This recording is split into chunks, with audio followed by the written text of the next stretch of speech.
Waking up in your own web novel? Crazy. But spawning as a trash tier extra in a legendary mage bloodline? Absolutely brutal. This dude is hard-coded to get exiled at 17 and wiped out. But here is the massive plot twist. He literally wrote the script. Armed with creator-level spoilers and completely broken cheat skills, he is dodging his own execution. Imagine boxing a boss who already memorized your entire moveset. He is about to be invincible. 3 whole days have passed, and his mind is still glitching. Getting dragged, kicking, and screaming into your own fiction? That classic isekai possession trope is real. You only see this madness in fantasy webtoons. He never expected to become the main character of one. Dragging himself out of bed, he muttered, still stuck in this meat suit. He gripped his flabby stomach, pure cringe. Staring into the mirror, he scoffed. This tragic reflection was impossible to accept. Rubbing his eyes did absolutely nothing. Suddenly, a glowing blue system panel materialized right in thin air. It flashed his raw stats. Name, Larson Mighton. Innate talent, magical combat arts. Base stats, completely chaotic. The devastating truth hit him: he actually hijacked his own creation. This stepping stone extra was destined to be slaughtered by his own siblings in 9 years. Day 1 hit hard. He bolted upright, screaming about work schedules. Instantly, the terrified maid beside his bed shrieked, sobbing massive apologies. She violently shook like a leaf, dropping straight to her knees in pure panic. Begging for her life, she claimed absolute treason. Utterly confused, our guy slid to the bed's edge. Who even is she? Her features were a total mystery, neither Korean nor Western. He clumsily said sorry and asked for his location.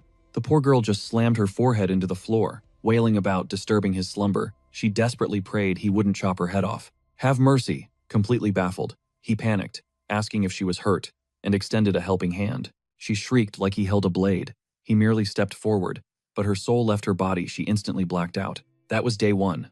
Honestly, the vibes were totally ruined. But then, day 2 rolled around. Chilling on his bed, he glared at the holographic UI. Goodbye, Cha Sung-min. Hello, Larson. That morning brought a visitor, a kid named Hampton, who bowed deeply and announced his diary-keeping duties. Hampton, huh? A diary? Larson asked. The boy nodded aggressively, promising a speed run of the daily logs. As Hampton scribbled away, Larson stepped closer. A hidden memory suddenly unlocked in his brain. Elite noble heirs get 0 privacy. Servants practically stalk them to document every single breath. This surveillance nightmare starts at age 14. Suddenly, noticing Larson lurking, Hampton shrieked, exploding ink everywhere. Trembling violently, the kid sputtered apologies, frantically promising to scrub the mess instantly. But then, Hampton stared in horror at Larson's knee, launching straight at his face. Larson's body moved on pure autopilot. Muscle memory demanded violence. He froze, inches from the terrified boy, realizing this trash personality was hardwired into his very DNA.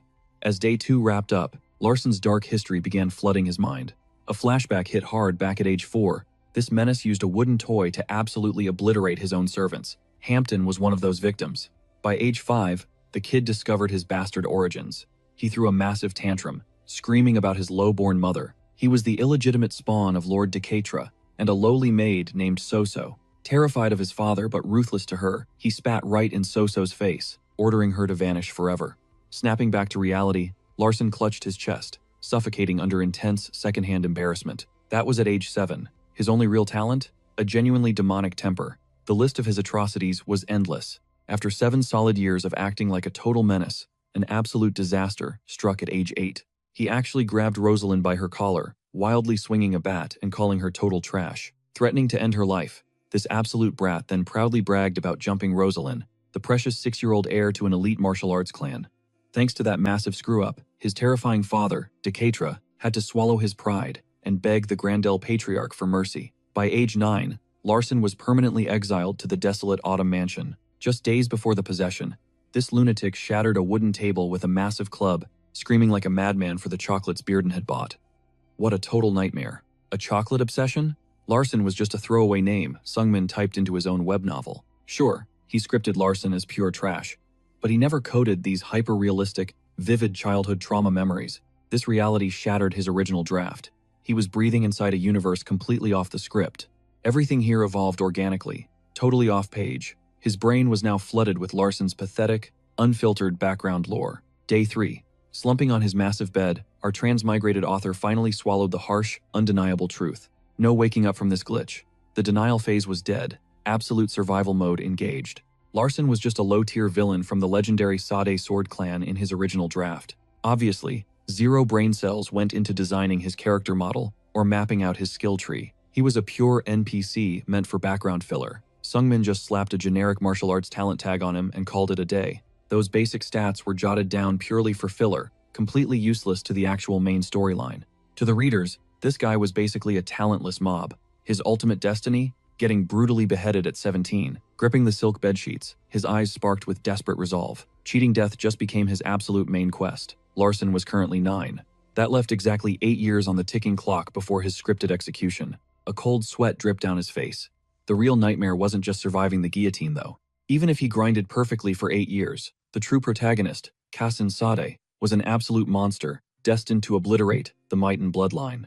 Deep in the lore, Mitan Patriarch Dekatra accidentally slaughtered a rival sword clan's firstborn son. The nuclear political fallout kept this bloody secret buried in total shadows. But plot armor dictates the truth always leaks. That revelation would spark an absolute bloodbath between the factions. This escalating hatred birthed a catastrophic clash, forever branded in history as the Sword Demon War. Thanks to literal title plot armor, the Sade clan naturally crushed the war, wiping the Mitan family off the damn map completely. His mind raced, formulating a counter-strategy. Glowing system text randomly flickered across his vision, mocking his panic. When to strike, how to level up.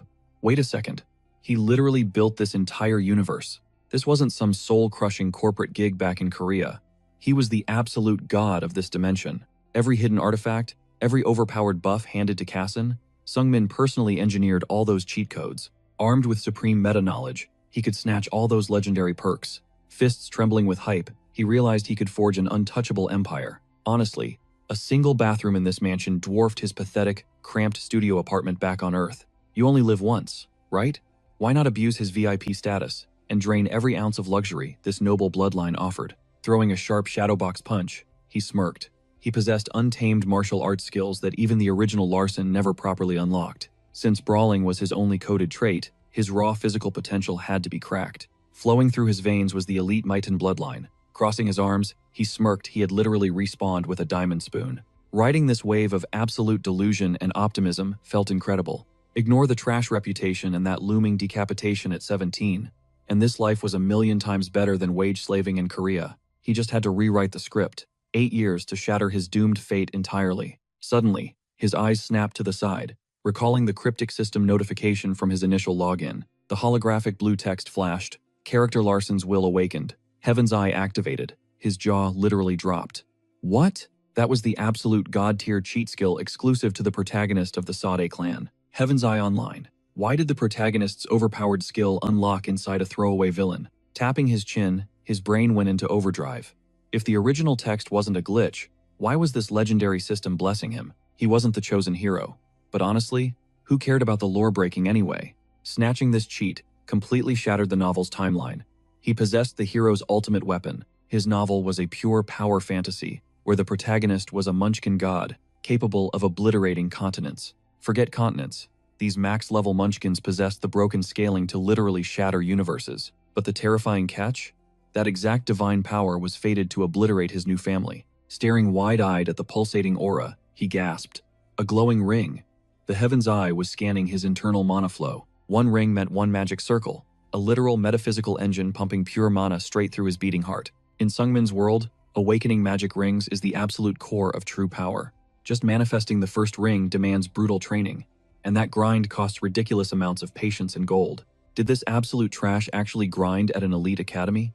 His memories showed zero trace of hard work. The power just naturally sparked. Suddenly, a soft knock echoed. Figuring it was Hera, he watched the door slowly creak open. She nervously requested entry. He permitted it. Without hesitation, she dropped straight to her knees, leaving him utterly bewildered. Flashbacks hit him. The original Larson once stomped her head, arrogantly declaring she must bow before daring to meet his eyes. Understood perfectly. Snapping back to reality, he cringed at the absolutely unhinged rules he had written. Hold up. What is that? A glowing blue system screen materialized, displaying a chilling profile. Name, Hera. Hidden talent, assassination. Traits, impossible to decode. Panic spiked. Why is her specialty murder? He never penned that detail. Then it clicked. This is the ruthless domain of the elite Swordmaster clan. A brutal realm ruled by pure violence. Someone deliberately planted a cold-blooded killer right by his side, plunged into a lethal succession war with an assassin maid. In this twisted reality, conflicts only end in massive bloodshed. Keep it together, Sungmin. He forced a stiff, unnatural smirk. He was literally staring down a lethal weapon. One wrong move meant instant death. Staring in pure shock, he realized all her pathetic trembling might be flawless acting. It completely made sense. Yet, her fear felt incredibly raw. The Heavenly Eye system practically confirmed her genuine terror. Coughing nervously, he commanded her attention. Clutching her chest, she raised her fearful gaze, whispering total obedience. He ordered her to stand. Turning away to hide his panic, he randomly demanded some bread and a load of chocolates. Chocolates? She echoed. He mentally begged her to vanish. He desperately needed to strategize. Watching her scramble toward the exit, he questioned if she was faking tears. She violently flinched, screaming absolute denial. She swore to fetch it instantly. Slamming the door shut, she leaned against the wood, her mind totally racing. This strange aura was impossible to describe, completely unlike his usual self. The terrifying shift actually started days ago. His entire vibe had mutated. She couldn't pinpoint why, but the old tyrant vanished. Snapping into focus, she debated leaking this intel to her hidden master immediately. Inside, our guy collapsed at his desk. Crossing his arms defensively, he glared at the glowing UI. Time to decode this mess. He was now Larson Mayton, banished to the Forgotten Autumn estate, stripped of his royal status, and completely erased from the deadly succession battle. Zero chance of inheriting the Magic Master throne, which was honestly a massive win. That hero eternally battles the Swordmaster. To keep his head attached, he needed a flawless survival act. Fortunately, Sungmin literally wrote this universe. Armed with god-tier author knowledge, he held the ultimate cheat code to the future. He knows exactly where every legendary relic is buried. Yet, he is forced to join this bloody succession war. Opting out means being hunted as the ultimate disgrace of the Mayton clan. Plus, he is only 9 years old. Age means nothing here. Even toddlers get dragged into this absolute bloodbath for the throne. But if he plays the unhinged villain for 10 years, he dies at 17. Luckily, his wealth is unlimited. He can finally enjoy the rich slacker lifestyle he always craved. He just needs to master the art of laying low. Faking mediocrity is his specialty. It is the ultimate survival tactic of a true South Korean soldier. Game on. His master plan for this deadly fantasy world was finally locked and loaded. Suddenly, the system flashed a critical warning. Alert. Insufficient mana detected. The Heavenly Eye has forcefully shut down. Just then, Hera nervously peeked inside, whispering deep apologies. Securing the sweet treats was impossible, so she returned empty-handed. He brushed it off, casually accepting her failure. Honestly, he despised sweets anyway. He simply needed a distraction. She dramatically confessed her failure was punishable by execution. He blanked. Seriously? He just told her to leave. Right now, establishing his new persona as the Trash Prince Larson was his absolute priority. Chills violently crawled up his spine. Her assassin footwork was completely silent. Plus, she was suspiciously spying from the doorway. Still hung up on the snacks? She asked again. Breaking character, he roared at her to get out. She flinched, slamming the door. Retreating quickly, she advised him to rest. Pacing the dim corridor, her assassin instincts flared. Did that spoiled brat really dismiss her? Her hearing was flawless. Was the tyrant suddenly obsessed with sugar? Whatever. She would delay reporting his bizarre behavior to her. Shadow Boss. 1 week later, our reincarnated hero confidently flagged down Hampton. The loyal servant instantly snapped to attention. Our main character barked at him to gear up. The servant blinked in pure shock. Gear up? What sudden preparation was this? He coolly declared his destination, the training grounds. Hampton's jaw practically hit the floor. The training grounds? Our hero snapped at him to quit stalling. Did he seriously need to repeat himself? Hampton immediately sprinted off, shouting back over his shoulder. Absolutely not. He would prep everything right this second for the 7th young master. Our hero had spent this entire week strategizing his next moves. Step 1 for survival. Dive headfirst into the brutal succession war and secure an unshakable foothold. Step 2. Grind relentlessly and build public favor. Finally, break free and forge his own destiny. Gripping his fists, he stared ahead. He needed to test one crucial element right now. The first circle, martial arts, and the Heavenly Eye. It was finally time to unleash this legendary power. Sprinting ahead, Hampton's mind raced. Young Master Larson had completely transformed. Just recently, he had mercilessly beaten him black and blue. Deep down, he knew he shouldn't harbor resentment, but rather feel crushing guilt for his own failures. The brutal punishment fell because he failed his master. Yet now, Larson was actually demanding to visit the training hall. Earlier, Hampton had gasped, "The training hall?" Right then, a glowing system interface materialized before our hero's eyes, displaying name, Hampton, core talent, poison attribute, cowardly shadow. Our main character smirked. an assassin and a toxic arts master? Wild. But when did he master poisons? He was definitely hiding daggers behind that timid facade. Every heir from a prestigious mage bloodline receives a highly conditioned personal servant. These shadows are ruthlessly brainwashed from childhood, forged into loyal tools meant to bleed and die for their masters. Hampton was the 7th young master's personal shadow. Our hero scoffed inwardly. A shadow? Even a trash-tier heir like him had one. Hampton was a secret weapon forged by the Mighton family. As they finally reached the towering training facility, Hampton stole a nervous glance at his master. He practically wept with joy. He actually came to train. But what triggered this mind-blowing character development? It wasn't about fearing potential backlash. His heart simply shattered watching his master become the laughingstock of the entire estate. No, he had to trust this new spark. Suddenly, Hampton let out a massive gasp. Our hero was completely mind-blown. A sleek, modern skyscraper sitting right in the middle of a medieval fantasy realm? His past self totally botched the world-building details. But hey, at least this modern vibe felt like home. As they stepped up to the entrance, the glowing interface chimed. Notification. Current zone, Training Quest 1. Every single facility in this mega complex was run by an overseer. A man suddenly approached, crossing his arms and throwing a lazy greeting at the 7th young master. This was Noah, the facility's chief administrator.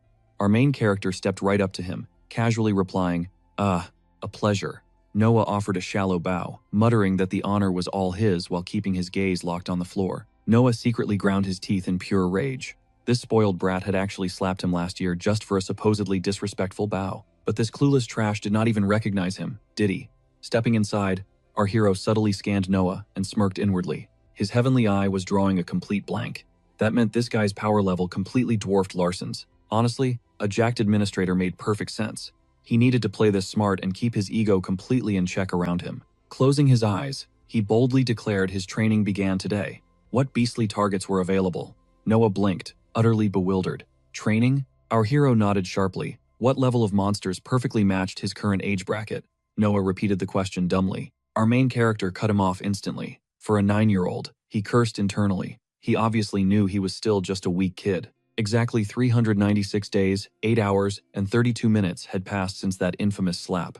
Noah scowled deeply, his mind plotting. How could he utterly humiliate this brat? He needed a flawless scheme to crush him legally, leaving zero trace for the family to punish. Flashing a venomous smile, he suggested that the 6th young master had easily slaughtered a mushroom monster at this exact age. A mushroom monster? Our hero's eyes gleamed as his creator memories clicked.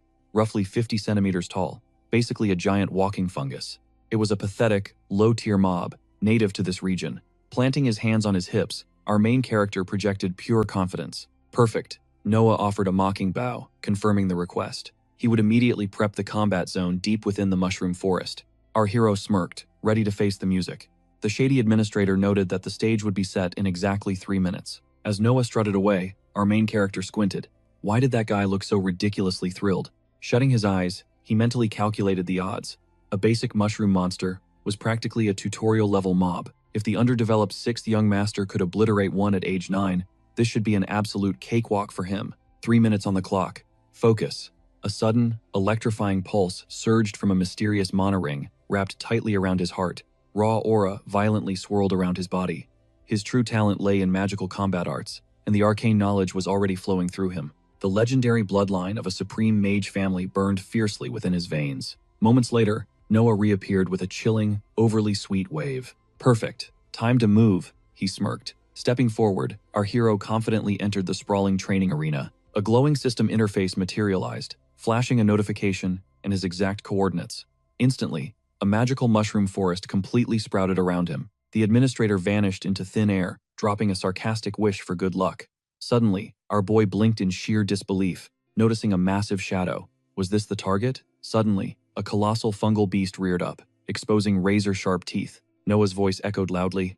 Young master, these fungal freaks are incredibly vulnerable across their main bodies. They are also absolutely terrified of blazing flames. Staring down the grotesque beast, our hero cringed. This ugly thing, watching a giant, fleshy fungus twitch, was pure nightmare fuel. All right, he muttered. Let's get this bloody party started. Channeling raw aura into his clenched fist, he launched a devastating strike. Instantly, a blinding holographic alert blocked his vision, declaring his physical willpower fully verified. That dormant, ancient magical combat technique, locked deep inside his very core, had finally awakened. Meanwhile, Observing this spectacle through a glowing crystal sphere, the smirking administrator scoffed mentally. Before serving the elite Maton bloodline, I was a highly respected sorcerer back in Dorothy. Hard to believe now, but they literally called me a magical prodigy. Then, a dark memory flashed. Larson ruthlessly backhanding his cheek and mocking his manhood just for bowing at 82 degrees.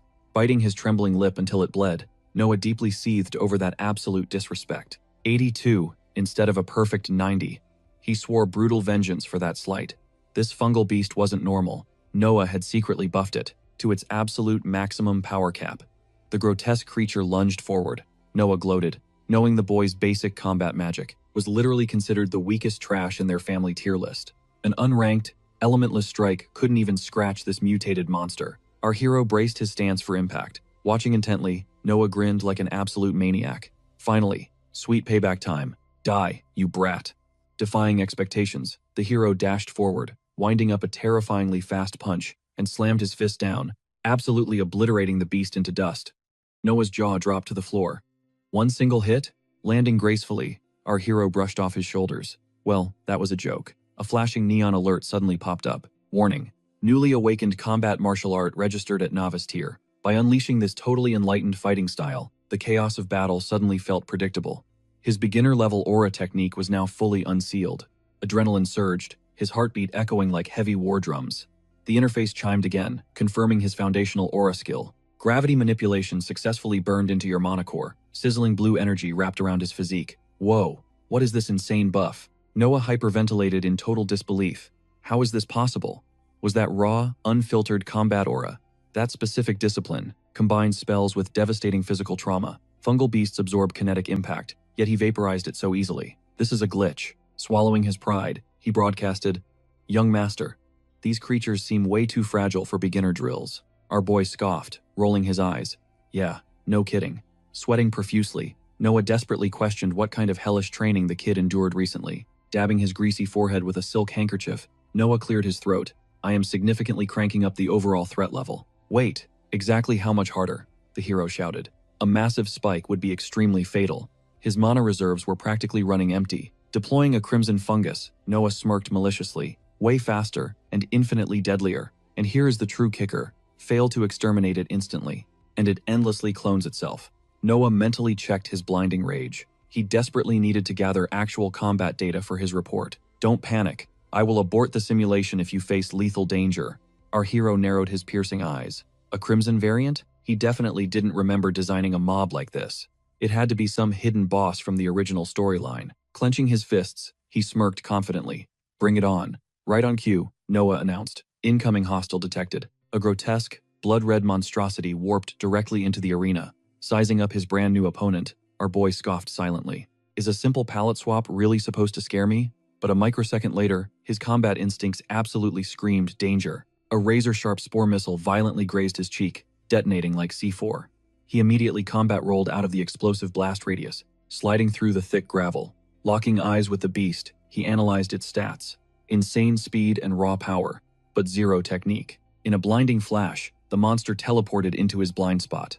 Without flinching, our hero threw up his guard, channeling pure, concentrated spellfire. Behind the glass, Noah gasped in absolute shock. He perfectly deflected it. Meanwhile, the pieces finally clicked for our hero. The beast's attack patterns were entirely linear. Time to test drive his new toy. Kicking off the shattered concrete floor, he vaulted skyward, violently grabbing the monster's head.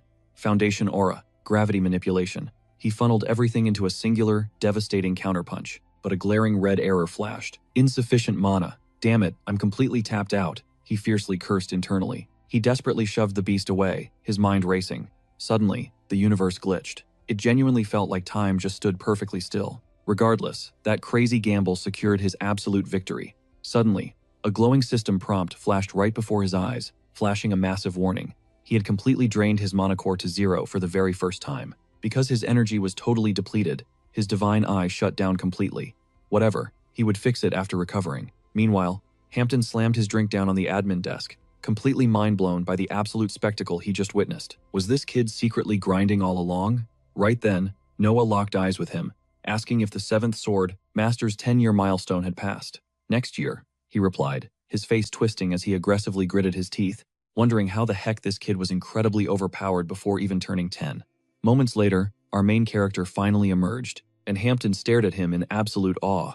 Young master, he actually formed a magic circle. Unlocking a first circle requires insane grinding. He definitely trained in the shadows. Suddenly, he trapped our guy in a massive bear hug, screaming, "Young master!"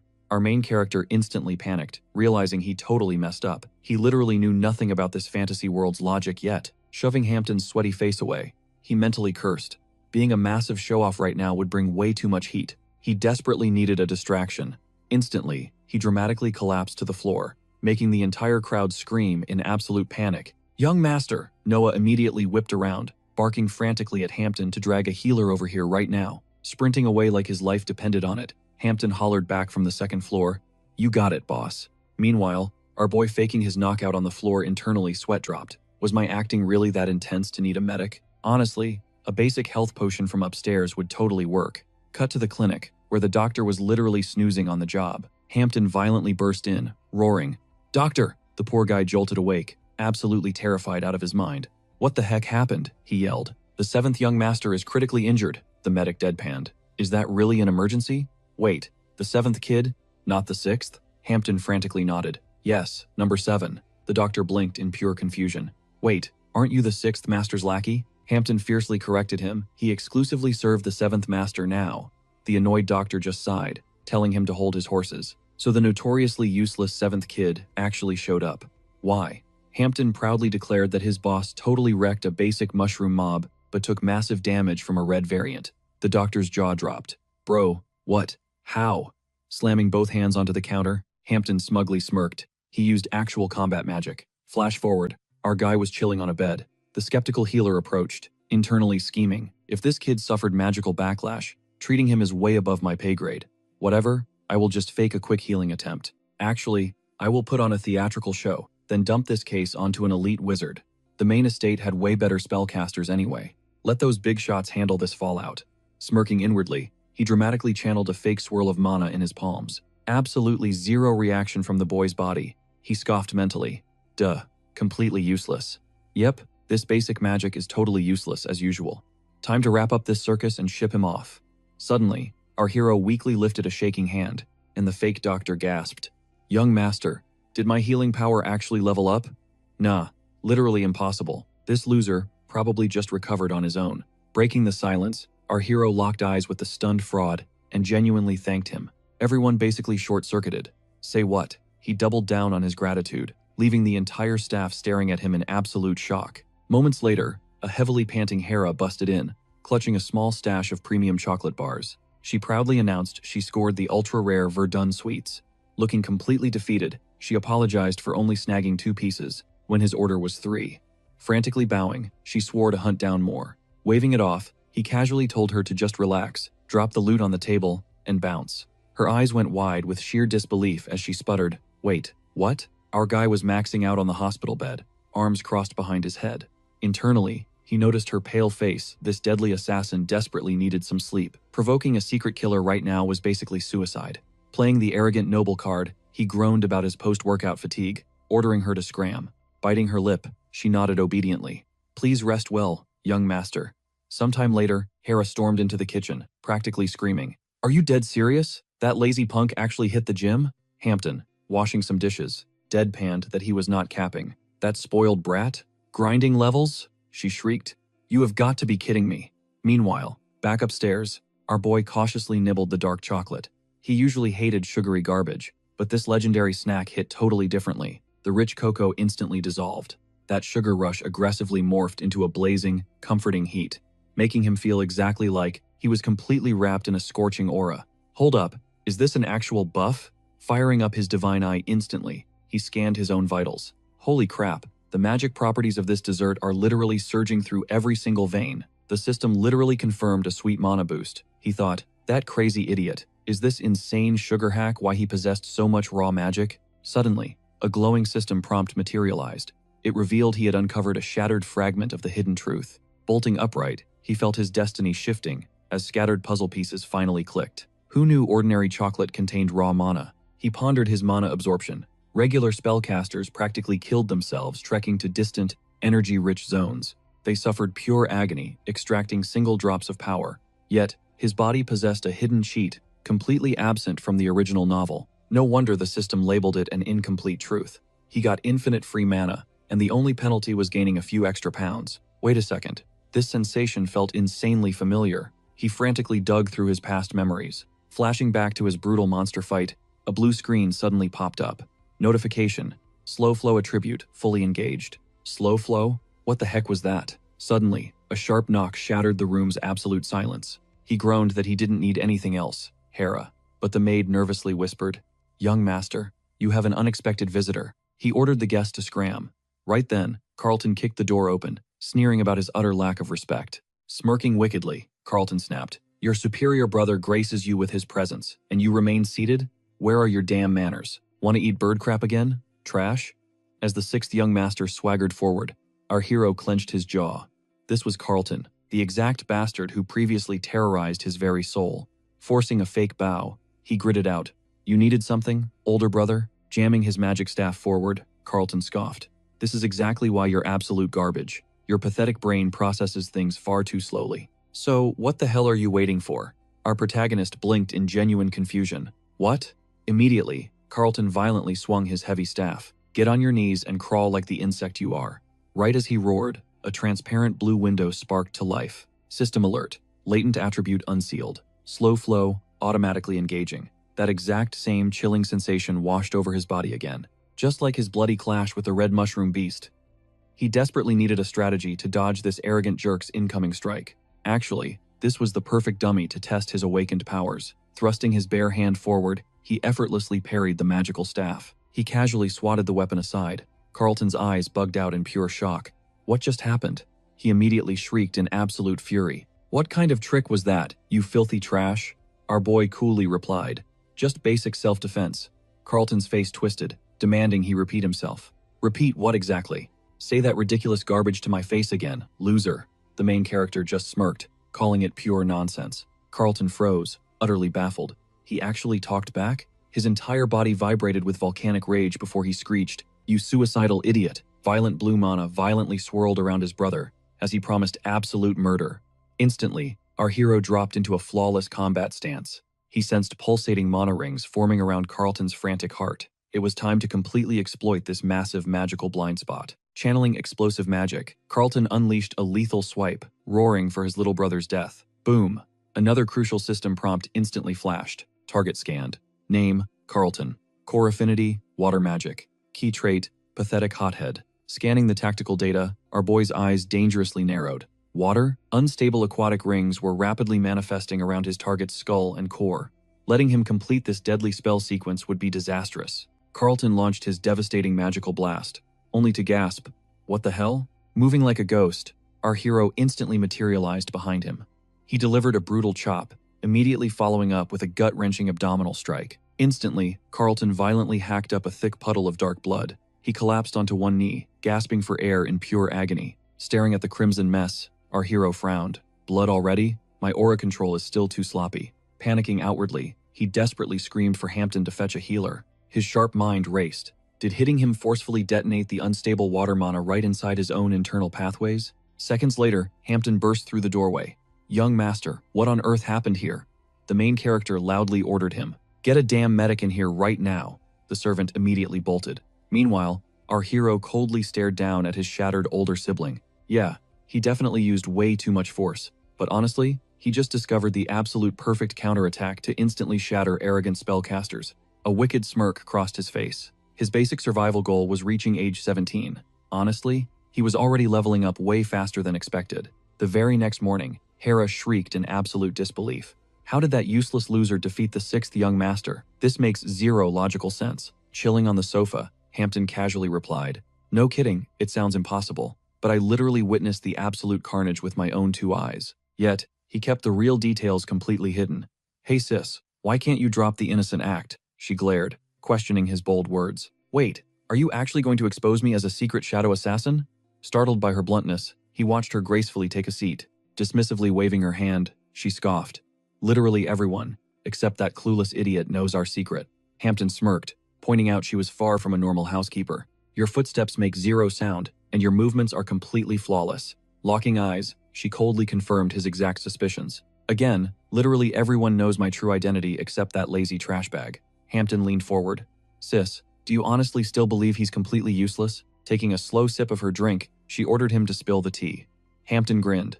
I think our supposedly useless master is finally awakening his true power. The main character's eyes widened. So this was the legendary sanctuary for mana mastery, the Star Library. Seriously, this place looked more like a massive luxury mall. Suddenly, a glowing system prompt flashed. Location confirmed, the Star Library. He stood completely stunned, regretting he hadn't discovered this paradise sooner. Stepping inside, absolute awe washed over him. Unbelievable. Mountains of endless ancient texts surrounded him. The colossal shelves stretched endlessly toward the third floor. He whispered, just how much forbidden knowledge is hoarded here? A mysterious voice suddenly echoed. Roughly 200,000 tomes, 7th young master. He whipped his head around, heart racing. What the heck? Where was that coming from? Space itself tore open. A floating girl emerged from the rift. He blinked, asking, who are you? She smirked, introducing herself as Evian, the Grand Manager. Cut to Hera, elegantly setting her teacup down. Are you claiming he actually prepared for his 10th birthday awakening? That absolute trash hiding his true power flawlessly? Isn't playing pretend totally useless? Hampton shot up from the couch, practically shaking. I swear he faked his incompetence for 10 entire years. Crossing her arms, she scoffed at his wild delusion. Hampton barked back. I literally witnessed his awakening myself. He instantly broke through to the first circle, she gasped. First circle? Achieving that impossible feat in mere days? Throwing his arms wide, he pleaded with her to use her brain and connect the dots. His trashy reputation completely eliminated him from the brutal succession war. Her eyes widened as the realization finally hit. You were his only watcher. Do you realize what a massive tactical advantage that gave our supposedly weak master? That completely blinded us to his hidden fangs. Hera averted her gaze, muttering that this logic was totally insane. That loser's potential is strictly capped at basic combat magic. Hampton aggressively shut down her massive misconception. He staked his entire life on this truth. Why? Because I existed as his personal shadow in the darkness. Our master guarantees us a glorious future. Plus, if he falls, we both become disposable clan garbage. We must forge an alliance.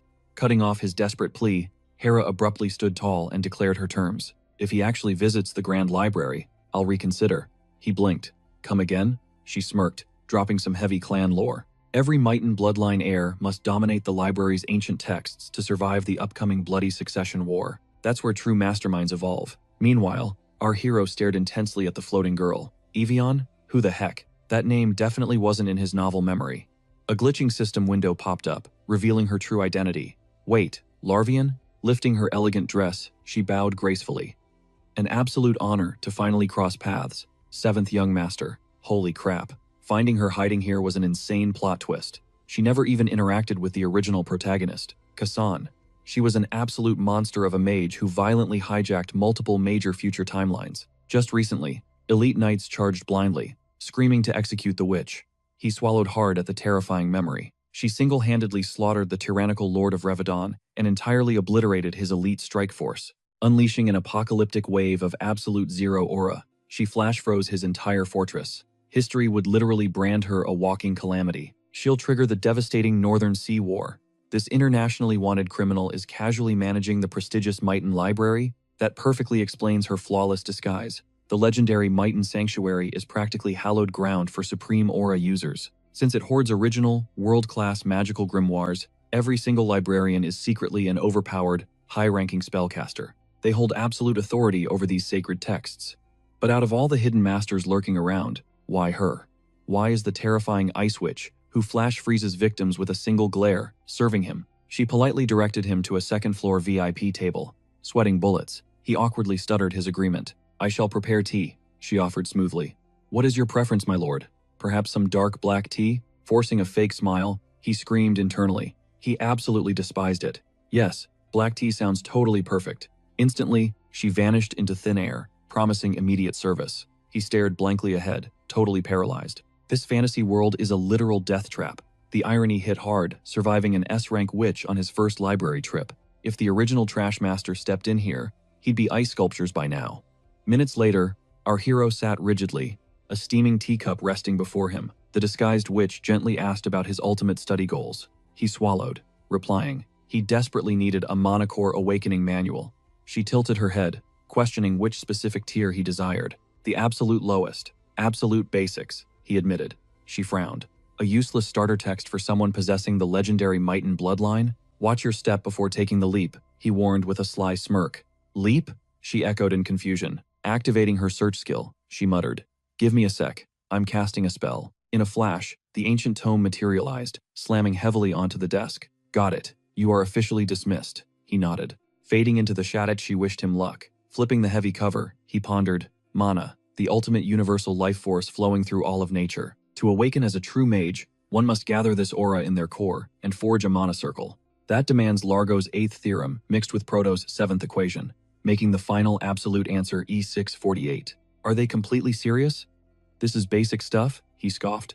No way a modern guy can self-teach this ancient sorcery. Banging his forehead against the heavy pages, he groaned. This mystical discipline was absolute, incomprehensible gibberish to his modern brain. But wait, even if his mortal brain failed him, he possessed the divine eye. A glowing system window popped up, introductory magic analysis at 5%. He had only triggered it as a wild guess, but it was actually functioning. It translated the arcane runes into a sleek digital interface. Such an absolutely monstrous cheat skill. The catch? Some absolute beast out there wielded this exact power flawlessly. He then noticed the blinking system alert, stating, Introductory magic analysis stalled at 22%. The divine eye abruptly deactivated due to his severely insufficient mana reserves. Shutting his eyes, he wondered, will reaching 100% grant me absolute mastery?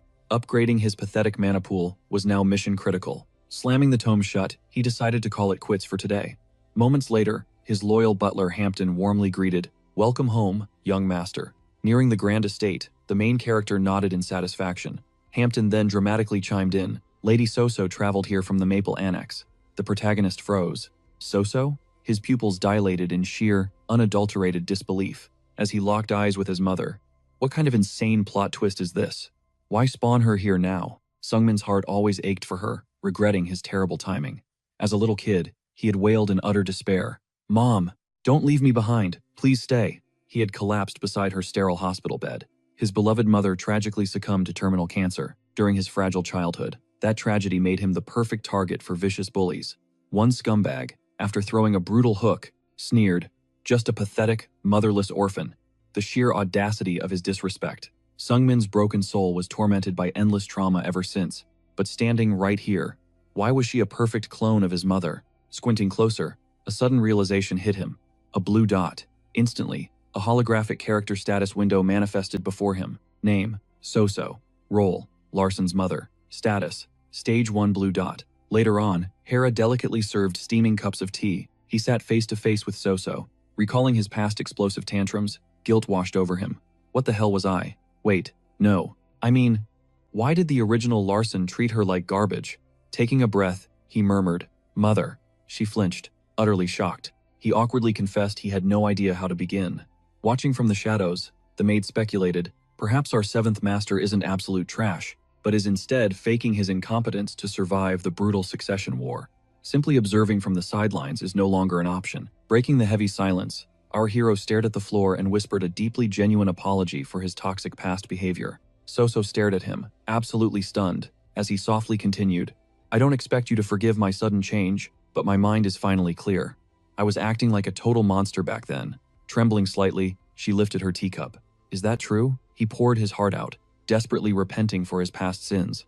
Soso simply kept her gaze downcast, offering brief, breathless nods. The immense pain she carried echoed through her fragile, trembling whispers. Slowly standing up, she turned toward the grand door, claiming she needed to return to her chores. He frowned inwardly. She wasn't a maid anymore. She had 0 tasks assigned. Then the system stats flashed in his mind. Blue dot. The exact deadly plague Sungmin himself had written into the story.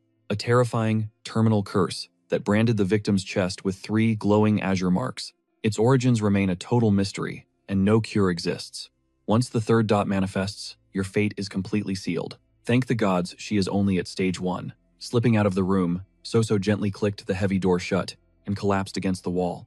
Burying her face, she sobbed quietly, utterly confused by her sudden avalanche of tears on such a beautiful day. Today, after all this time, her precious boy finally called her Mom.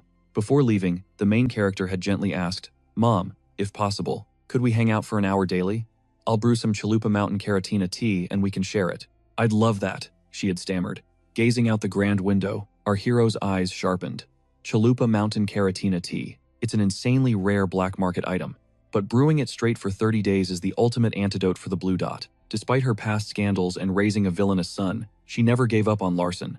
She is still my mother. Stay healthy, he had told her. Moments later, Soso collapsed onto her mattress, her mind racing. Was she hallucinating? This couldn't be reality. Larson was completely unrecognizable. With the 10-year anniversary looming closer, it felt like a stranger had possessed his body. Could he sense her racing heart? Now, they were sharing daily tea sessions. His massive transformation left her reeling. Clutching her pounding chest, she whispered how baffling this sudden shift truly was. Yet, profound joy washed over her. Bizarre, right? Hot tears cascaded down her cheeks while the candlelight danced, wildly in the phantom breeze.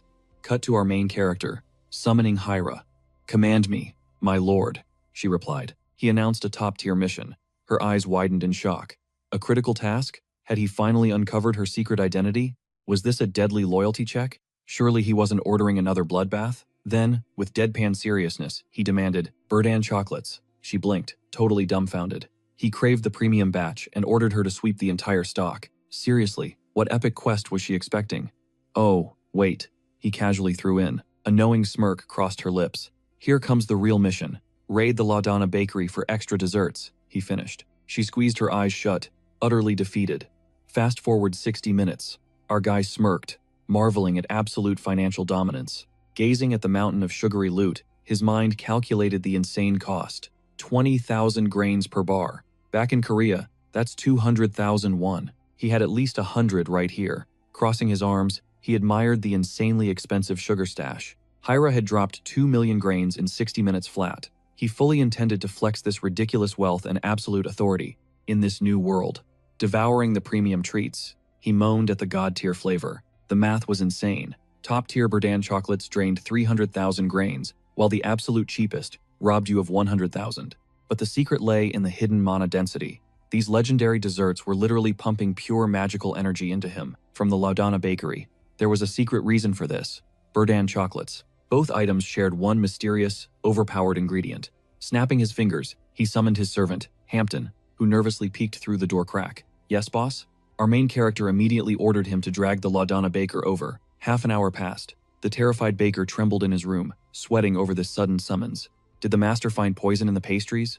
Rumors painted this noble as an absolutely ruthless, cold-blooded tyrant who brutally crushed even high-ranking martial artist daughters. A literal nobody like this baker could be slaughtered instantly, and his corpse would just vanish. He silently prayed for absolute mercy. Suddenly, the boss's voice boomed. "Hey!" The poor chef shrieked in absolute terror. "Yes, sir." Smirking, our guy inspected the glowing candy in his palm and demanded the hidden recipe. "Well, you see," he stammered. Cutting him off completely, the master commanded a full, unfiltered confession. "Spill absolutely every single detail." Instantly, the baker collapsed onto his knees, screaming out desperate, panicked apologies. He begged for his life, but the boss rolled his eyes. He didn't care about mistakes, he just wanted the formula. Shaking like a leaf, the chef frantically counted on his fingers, spilling the highly classified baking secrets. Just Dorothy territory sugar, and, wait, oh, a massive dose of 1,000-year-old mystical herbal powder. 2 huge scoops plus starch syrup. "Is that literally it?" our hero pressed. He nodded furiously. The puzzle pieces snapped together. The hidden mana source powering those Burdan chocolates was that legendary 1,000-year-old herb. A wicked grin spread across his face. Infinite mana was now on the menu. Meanwhile, back at the combat grounds, Noah slumped at his desk, arms tightly crossed. The endless stream of gossiping students was pushing his sanity to the brink. Everyone wanted dirt on the infamous 7th Master. He could only confirm 2 epic facts. First, he completely annihilated a seasoned martial expert, using an insane magical combat art. Second, he totally bypassed the devastating recoil damage by wielding the god-tier recovery spell, Mana Embrace. Suddenly, shattering the tense atmosphere, a panicked healer burst into the room screaming. The 7th Master just absolutely butchered the 6th Master. He beat him into a bloody pulp. Noah shot up like a rocket. "What?" he roared. Absolute panic seized his brain. Grinding his teeth in pure rage, he cursed inwardly. That arrogant punk was an absolute psychopath. How did that trash suddenly awaken such monstrous power? Even with his insane new skills, dominating through magical combat seemed impossible. Trembling, the healer gasped out a horrific reminder. The 10-year ceremony was literally right around the corner. Was this lunatic flexing his brutal strength just before the grand event? He had utterly pulverized a master to death's door. The guy was practically a walking corpse. Crossing his arms, Noah's mind raced, trying to debunk the impossible math. First of all, mages were notoriously sluggish. Even relying on high-tier flash steps, bridging that explosive speed gap should be physically impossible. A 9-year-old using that magic? Impossible, the healer gasped, utterly shocked by the kid's hidden, monstrous potential. Noah scoffed. Sure, magical combat arts boosted his speed and power, but every human body has a breaking point. Pushing up his glasses, he sneered. Surpassing the legendary Grandel was nothing but a foolish pipe dream. Plus, fusing elemental spells would trigger absolute chaos. It was a dead, cursed science that the entire magical world had abandoned ages ago. He knows the risks. Why walk straight into damnation? The healer panicked, his voice shaking with intense anxiety. Was the kid just clueless? Maybe, he muttered, but his gut screamed that something deeper was brewing. He smirked, brushing it off. Relax. Aren't you overthinking this whole doomed prodigy narrative? Still, he grinned. This 10th anniversary ceremony is going to be absolute fire. Meanwhile, the main character casually crunched a magical herb. Ding! The system chimed, blessing his veins with a fresh surge of mana. He smirked. Bingo. He could devour pure magical energy without racking up any empty calories. He'd hoarded a 10-year supply of Birdman chocolates. Now, his body's extra padding was literally acting as an overpowered, secret mana reservoir. Channeling that energy into his core sparked a blazing inferno, incinerating the fat to fuel his magical awakening. This massive boost extended his celestial eye's duration, accelerating his cultivation to terrifying speeds. Cut to 3 days later, he slammed the desk. Nailed it. Instantly, a glowing blue system hologram erupted in front of his face. The interface flashed, analyzing Introduction to Magical Sciences. His celestial eyes ruthlessly downloaded every single drop of knowledge from the text. Another golden alert popped up. The legendary teachings of Great Sage Alberto were successfully unlocked. A hidden, shimmering page materialized. His eyes widened in shock. What kind of cheat code is this? Suddenly, the ancient tome flipped furiously on its own. The system announced, the 77th book of Great Sage Alberto. His mission was clear. Hunt down the ultimate, beginner-friendly foundation of magic mana cultivation. Ethereal text glowed brightly across the parchment. Who even is this Great Sage Alberto? He muttered, realizing he needed to dig way deeper into this mystery. That meant hitting the library. Honestly, Evian terrified him. Dodging that ruthless ice witch was his #1 priority for survival, but fate dragged him there anyway. Above him, Hera silently watched from the rafters, arms strictly crossed. Hours later, our hero crept into the dusty archives, gripping his tome. He swore his memories, remembered this place being much colder. Where was Evian? Instantly, an icy presence manifested directly behind him. Finished already? She whispered. He leaped out of his skin, letting out a pathetic yelp before shakily handing over the book. Yes. She raised a suspicious eyebrow at his insane reading speed. It was basic stuff, he flexed. Instantly, she tossed the heavy volume, and it vanished into thin air. He gasped inwardly. Silent casting? Her magical prowess is absolutely terrifying. Piercing him with her gaze, she asked what else he needed. He nervously requested the legendary 77th book of Great Sage Alberto, The Foolproof Guide to Magic Cultivation. A text with that exact title? She nodded coldly. Yes. It resides within the Starlight Library, she stated. He immediately demanded it, but her eyes narrowed. That grimoire is cursed with impossible, useless gibberish, she warned. It was fragmented into Class B books. Rubbing the back of his neck, he flashed a goofy grin. No sweat. I'm just taking a peek for fun. Without warning, Evian leaned in dangerously close, her eyes slipping shut. His heart hammered in his chest. What is this terrifying pressure? She was literally sniffing him like a hungry apex predator. Pulling back, she murmured, Lord? He swallowed hard. Yeah? You smell. Sweet, she noted. Confused, he patted his coat. Sweet? Diving into his inner pocket, he whipped out a rare chocolate bar. Is this the culprit? He nervously offered the sugary loot to her. Want a bite? Snatching the treat, she kept her tsundere glare. I do not care for sweets, but since you are begging, I accept. He deadpanned internally. Is she seriously glitching out over chocolate? It is like her badass villain persona, just blue-screened. Studying her weirdly adorable reaction, he could not help but shake his head. Turning toward the grand exit, he smirked. Catch you later, Ice Witch. He secretly wondered if throwing her a compliment would totally break her icy brain. Drop by the Autumn Mansion anytime, he offered casually. We have a mountain of chocolate. I will warn Hera you are coming. Her icy facade cracked with pure shock. Stepping into the sunlight, he chuckled. Would that terrifying mage actually show up? He was just dropping some basic riz and polite manners. Did her scary brain even process that social cue? Later, hunched over his massive grimoire, a glowing notification crashed into his vision. System alert. Download 42% complete. Heaven's Eye shutting down. Mana depleted. He gritted his teeth.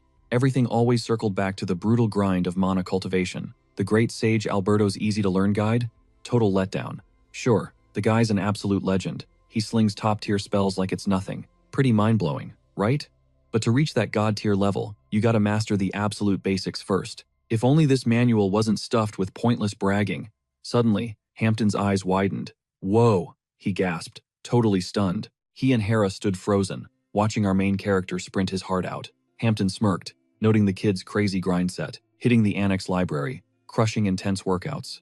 But Hera quickly realized this wasn't just your average gym routine. Then what exactly is he doing? He asked.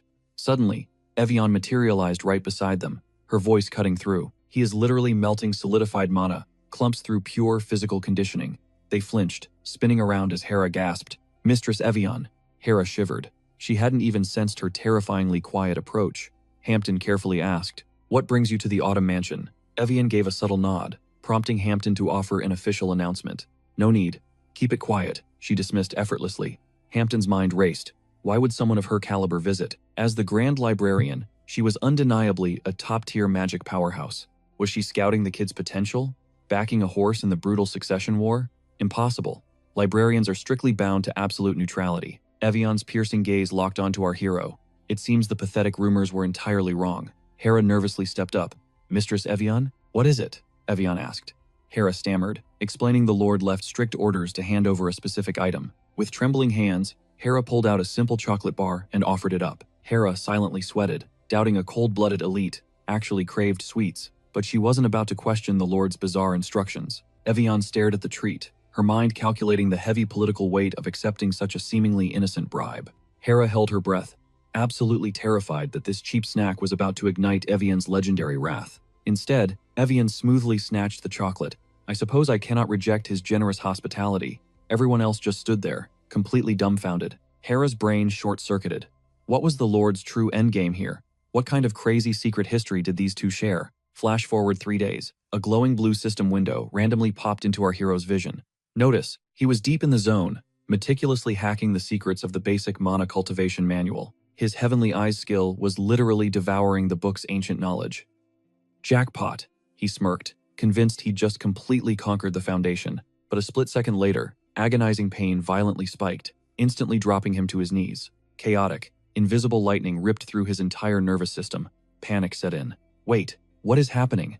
This mana is overflowing. If he couldn't control this volatile energy surge, his heart would literally detonate. Gritting his teeth, he fired up his heavenly eyes. Imagine dying just because you misread a stupid tutorial book. He desperately anchored his erratic mana core, buying precious seconds. Total focus was survival. Grounding himself, he forced the wild energy into submission until the system finally pinged. Success. The ultimate mana cultivation foundation has been permanently engraved into your heart. Thanks to this massive power-up, previously locked hidden character lore suddenly became totally visible. A thrill ran down his spine. New intel, the system chimed, unlocking a deeply buried backstory from another world. Finally, he would uncover why Evian gave him such bizarre, unpredictable vibes. Instantly, a glowing holographic profile materialized right in front of him. Name, Larvian. Age, 27. Core attribute, ice. Personality, cold, bluntly honest, occasionally ruthless. But the restricted lore section was the real shocker. Secret obsession, total chocoholic. He stared blankly, his brain short-circuiting. Wait, seriously? Hold on a second. A forgotten memory violently resurfaced, babysitting his buddy's kid in his past life, chilling at his computer while the boy sprawled on the floor. He remembered furiously typing out fan fiction character profiles in his digital notebook just to entertain the kid. It all clicked. That is exactly why Evian was acting so weird. Suddenly, an icy voice shattered his realization. Meditating is completely useless for garbage like you. His eyes snapped open, scanning the area. Crimson flames danced around him, but they didn't burn. Wait, heatless fire? I am not alone. A menacing shadow stepped from the inferno. Persia swaggered forward, flashing a wicked, bloodthirsty smirk. Hey piggy, why fake the intense meditation? Begging for a quick death? As she mocked him, her terrifying system profile popped up. Name, Persia. Age, 29. Attributes, Fire, earth, water. Personality, tyrannical, merciless, unapologetically cruel. His heart dropped. A monster, triple attribute mage. Why was a walking nuke targeting him? Persia tilted her head, eyes glinting with madness. Should I just slice you up right now? My patience is 0. The system flashed a brutal warning. She absolutely despises weaklings, and slicing prey is her absolute favorite hobby. Slicing people? What a sick hobby. He panicked internally. Persia's deadly aura flared. Not gonna answer me? Why fake it? She demanded, killing intent, suffocating the air. He opened his mouth, then instantly snapped it shut. No, that is a death sentence. An apology almost escaped him, but knowing her absolute disgust for pathetic weaklings, begging would guarantee his limbs getting completely severed. Persia was unconsciously testing his true limits. Meeting her fierce gaze, he firmly declared his unwavering focus wasn't some cheap act. Her voice dropped dangerously, demanding a repeat. Despite his bold front, his racing heart betrayed pure, unadulterated terror screaming inside him. Pushing through the fear, he challenged her directly, claiming her legendary perception surely saw deeper than his mere surface-level facade. A wicked smirk crossed her face, daring him to continue his bluff. Yet, her sharp instincts definitely recognized his intense, genuine focus. Pressing forward, he exposed her psychological trap. She only pushed him to see if he would pathetically grovel or deceitfully cut corners. Right? A dark chuckle echoed wildly. Did his massive gamble actually work? She simply smirked, calling him a crazy bastard. The wild whispers about his dramatic transformation were completely accurate. Rumors, he deeply pondered. He boldly claimed his new desire to live righteously. Scoffing, she questioned if his redemption arc started far too late. Meeting her gaze, he countered that recognizing your absolute lowest point vanishes in a mere heartbeat. Instantly, Persia manifested a blazing, lethal serpent of pure flames right before his eyes, coldly stating that crossing the point of no return means absolute doom. Without any further warning, the scorching inferno coiled tightly against his throat. Gasping, he admitted his own severe limitations meant claiming the absolute patriarch title was impossible, yet he possessed enough cunning to crown the next mighty matriarch. Smirking through the blazing heat, she simply whispered her dark approval. Taking his shot, he pitched himself as an unpredictable, game-changing wildcard in this brutal succession war. Her piercing eyes locked onto his soul, questioning, how could worthless trash ever provide genuine value? He smoothly countered that any weapon's deadliness relies entirely upon its master's ultimate skill, exactly how a simple blade rewrites history. Eyes narrowing, she demanded to know exactly whose wildcard he planned to become.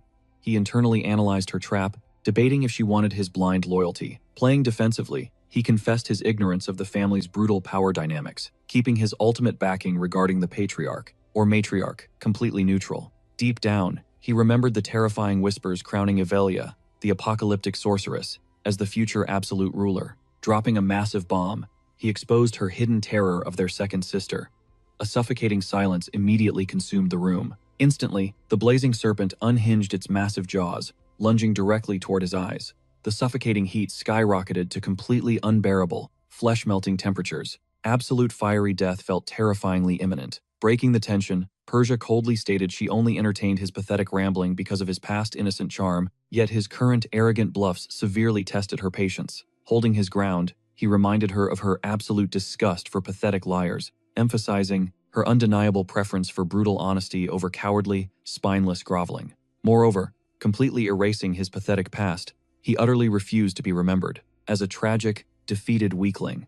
Bowing to genuine respect was acceptable, but yielding to sheer tyranny was unforgivable. Without any warning, his legs finally gave out as the raging inferno completely vanished. Hacking violently, he wheezed that his brutal honesty surely earned her twisted, reluctant, absolute mercy. Materializing a mysterious glowing artifact from thin air, she muttered a soft insult.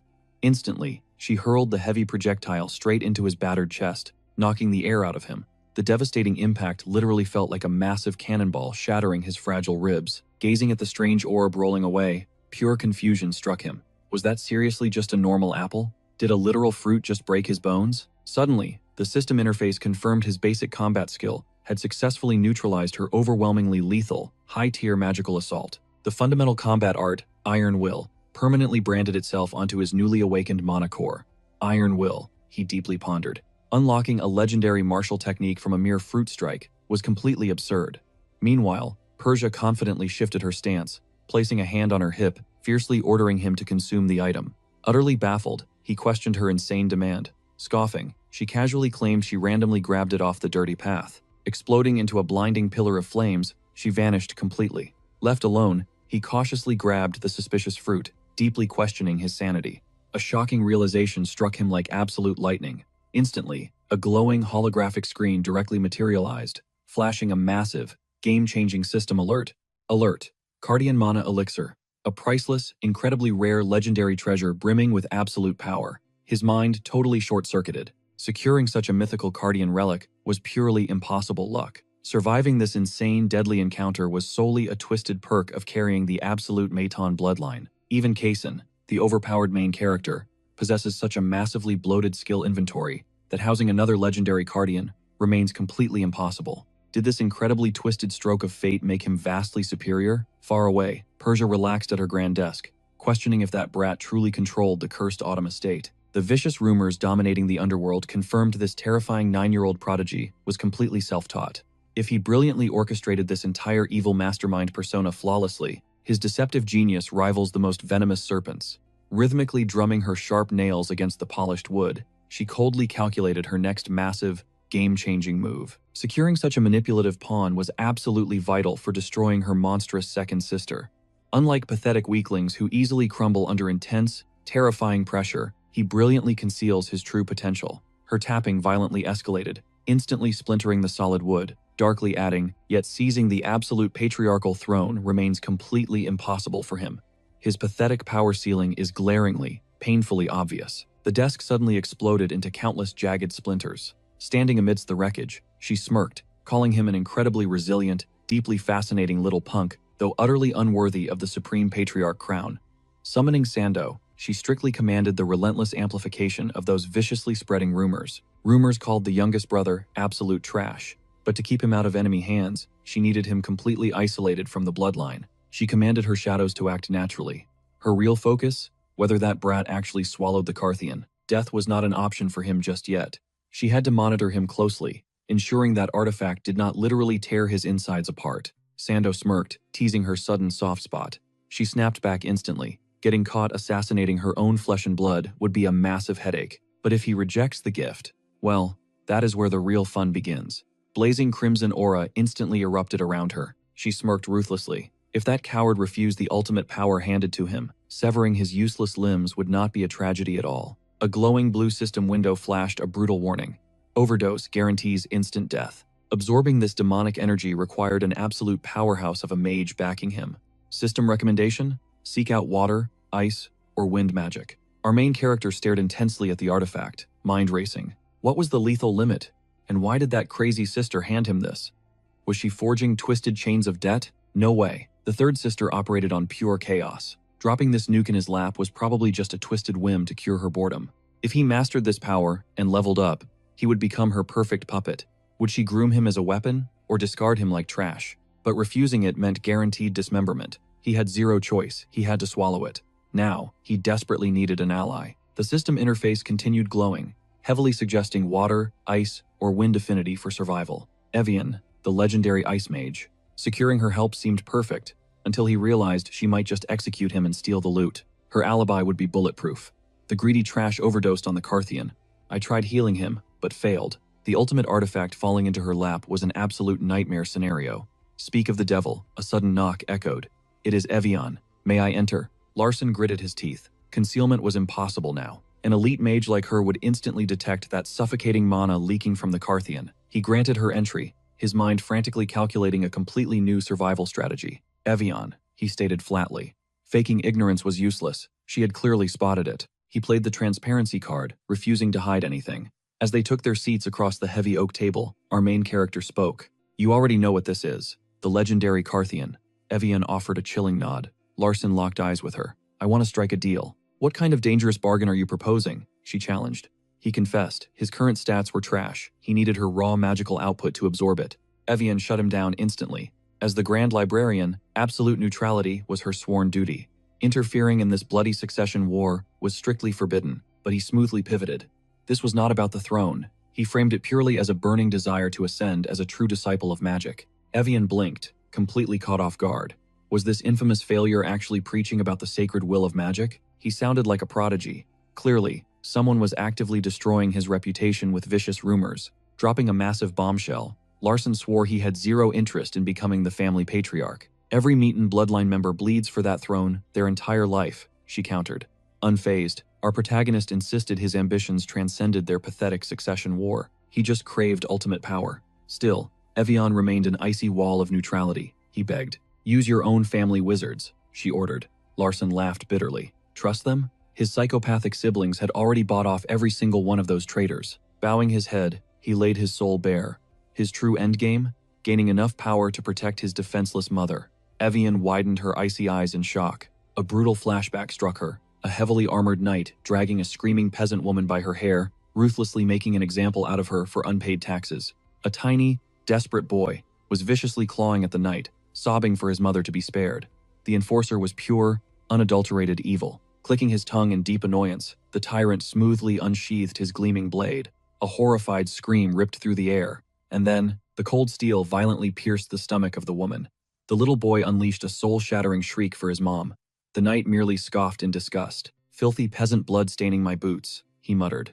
As the traumatized boy desperately shook his bleeding mother, the terrified crowd muttered about the senseless cruelty. Hidden within that trembling crowd, a younger Evian witnessed the horrific military abuse. Scowling at the injustice, she stormed into the imposing King's Hall. Instantly, heavily armed royal guards charged her with drawn swords.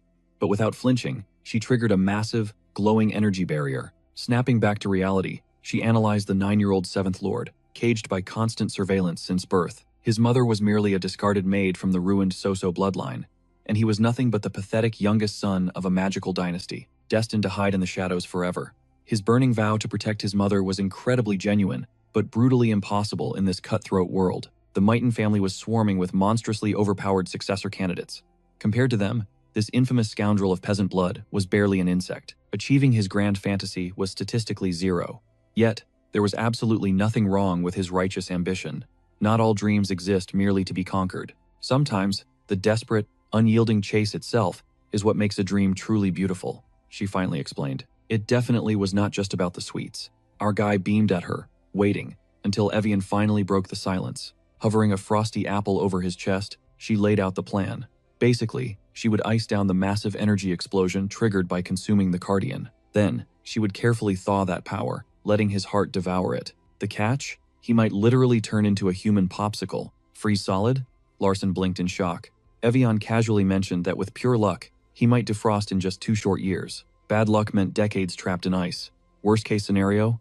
Absolute death. Larson just stared at her, thinking, seriously, Evian? Why drop that bombshell so casually? Brushing it off, she claimed to be a top-tier frost mage.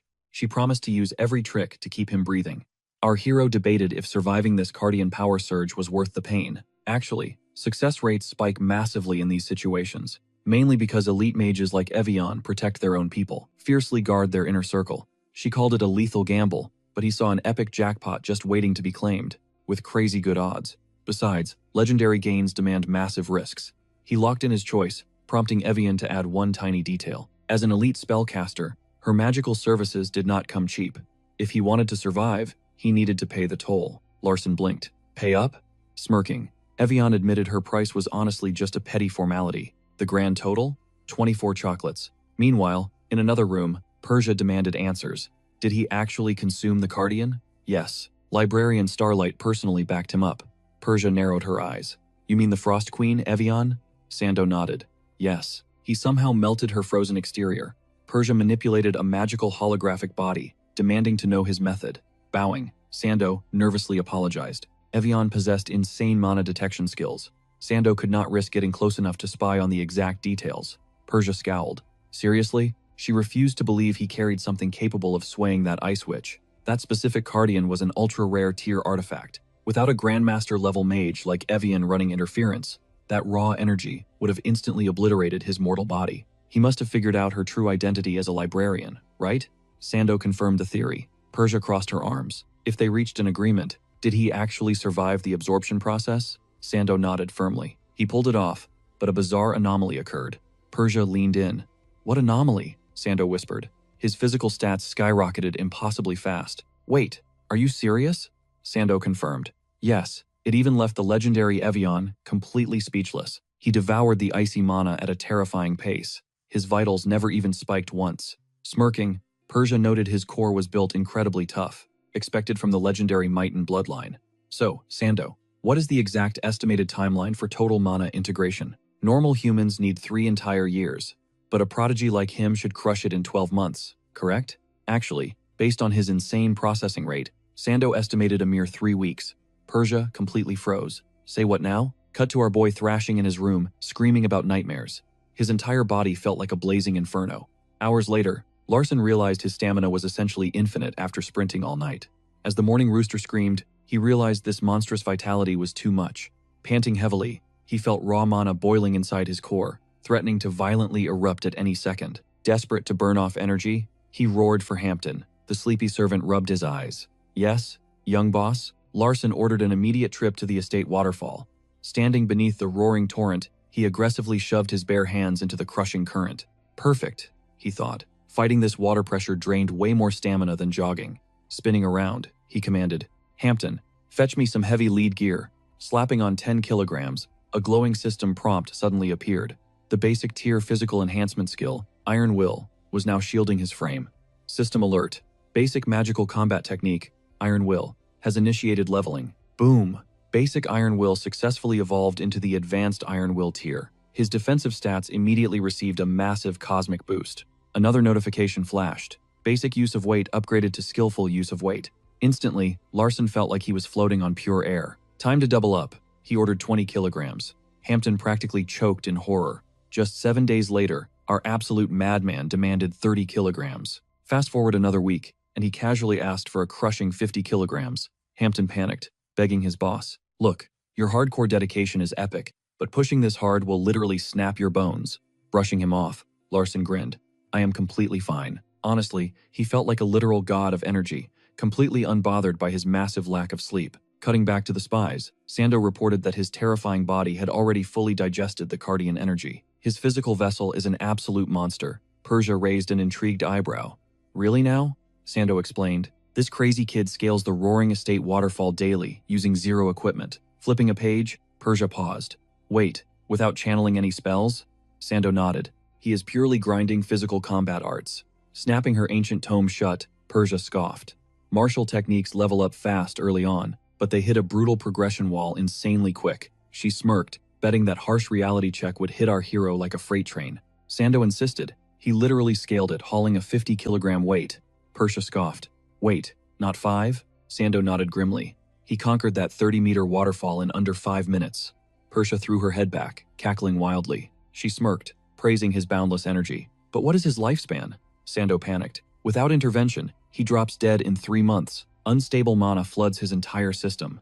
Without that mysterious aura shielding his core, he would literally detonate. If she refuses to step in, he is completely doomed, Persia groaned, calling the whole ordeal a massive headache. She already played her part providing the cardia. Let us watch his struggle. If death knocks on his door, they must extract his secrets of touching Evian's heart. Meanwhile, the main character slicked back his hair, sensing a massive physical glow-up. After absorbing that sweet mana, outside, a maid served steaming tea. So eyed him, worried he burned off way too much weight. Larson brushed it off, bragging about his insane workout shreds. So gently scolded him, reminding him that while aesthetics are cool, absolute health reigns supreme. Flexing his new muscles, Larson confidently declared he felt invincible lately, so she can totally relax. So then smiled. Era, your brewing skills are seriously leveling up. Era blushed fiercely, humbly deflecting the praise. Lady So, your radiant beauty outshines us all daily. Larson mentally noted Era's warm devotion to his mother. Perfect. His mother's ominous blue dot had significantly vanished. Everything was finally falling into place. Suddenly, a glowing system prompt confirmed the Celestial Eye activation. He instantly triggered easy mana cultivation. Sprawled across his bed, Larson started calculating the Hypheon timeline. Today is December 20th, year 218. Stellanatio Eve hits on the 24th, marking a cosmic birth. That star represents Emperor Hypheon, the legendary conqueror who forged this massive empire. Basically, it is a grand imperial birthday bash, but Larson could not care less about royal parties. A legendary encounter was brewing. Following the original lore, Ludia crashes into his western estate on December 24th. Her Fire Tribe blood makes her the ultimate mage killer. The Crimson Butcher, the one-armed sorceress, Ludia, faces total disaster and gets dumped at his gate on December 24th, year 218. The novel barely detailed the clash, But the third lady's intel sparked a brilliant, game-changing strategy. Wait, how did she lose an arm? That tragedy fueled Lydia's burning hatred for their bloodline, eventually forging an unbreakable bond with Kassan. As a blazing warrior of the Fire Tribe, Lydia wields absolute inferno magic. Kassan actually forged a blood pact with these flame masters, fighting shoulder to shoulder across brutal war zones. Snagging just one of those legendary ancient artifacts would be an absolute game-changer. Specifically, the Holy Fire Grail Kassan scored from Lydia. Larsen's eyes totally bugged out as panic set in. Hold up, an intruder lurks. The glowing system flashed the target's stats. It was his third sister's elite assassin, Shadow. How long has she been spying? The main character knew he had to play dumb. Seriously, canceling his Celestial Eye technique right now would instantly blind him to her presence. The blue system prompt confirmed his active light mana cultivation state. He absolutely cannot drop the visual skill. Forcing an abrupt shutdown would literally trigger a catastrophic mana backlash. The main character grimaced. What an absolute disaster. Playing dead or just faking sleep was his only shot at making her bounce. Shadow squinted through the gloom, totally baffled. Is this dude actually cultivating in his sleep? Gathering aura requires insane precision. One tiny distraction could literally cause your core to explode. Who on earth completely zones out during spiritual training? This makes zero sense. How is she supposed to report this nonsense? He literally just skimmed a beginner manual from the Starlight Library. Judging by his incredibly weak aura output, she wrote off his training method as absolute trash-tier magic. Yet somehow, despite snoozing through the entire process, his magical flow remained perfectly balanced. She squinted at the textbook, Magic Theory and Mana Cultivation for Dummies. It was super basic. But wait, that manual contained 0 actual breathing techniques. He miraculously absorbed Cartian energy, seamlessly fusing it with his core using Evian. This triggered an insane physical evolution. The newly fused power must be pooling directly in his heart. The craziest part? He looks perfectly fine without a single negative side effect. Honestly, his internal energy only grew smoother. This guy hasn't even reached the second magic circle yet, or unlocked any bodily reinforcement buffs. His heart's structural integrity was freakishly overpowered. She definitely needed to highlight this in tomorrow's intelligence briefing. She vanished into thin air. The main character exhaled deeply, praying the coast was clear. Later, down in the sprawling manor courtyard, right by the glowing holiday tree, Larsen summoned Hera and Hampton. They instantly replied, "Yes, young master." He ordered them to follow. Soon after, Hera nervously asked, "Young master, where exactly are we heading?" The main character smirked, "We are hitting the outer far west gate." Hampton blinked in sheer disbelief. The furthest western boundary? Among our family's 4 western checkpoints, that specific Maiden estate border is literally situated in the middle of nowhere. The main character plodded silently. Today marks my fateful encounter with every mage's worst nightmare, the blood-soaked butcher and one-armed assassin. Up ahead, frantic guards were struggling in a brutal clash. A voice shrieked, "You absolute trash!" Lydia flared her blazing aura, roaring she'd slaughter everyone. The main character panicked.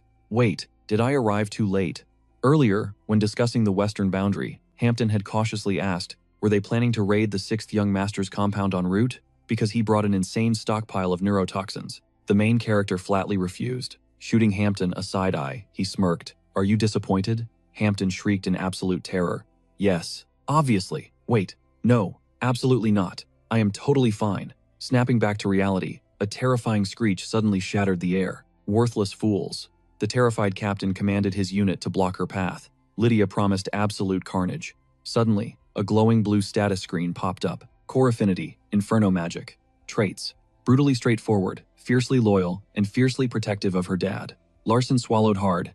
Yep, that's Lydia. He seriously doubted the system, calling this rampaging warrior simple-minded. His hesitation was wasting precious time. Hampton trembled. What is this psycho chick up to? The main character calculated quickly. She definitely lacks high-tier toxin resistance. Whipping around, he locked eyes with his lackey. Deploy the nerve agents immediately. Aim directly for that crazy firebed, and make absolutely certain those fumes knock her out. Lydia scowled fiercely as Hampton chucked a venom-laced bomb straight at her. He hollered, "Eat my paralyzing gas." Lydia unleashed her raging inferno, vowing to cremate them alive. A massive shockwave erupted, sending toxic clouds billowing around Lydia, who violently coughed and shrieked, "You absolute scumbags." The main character instantly realized he had to hijack this chaotic battlefield right now. Dashing toward the collapsing girl, a stubborn sentry suddenly blocked his path, barking, "State your business. How did you breach the perimeter?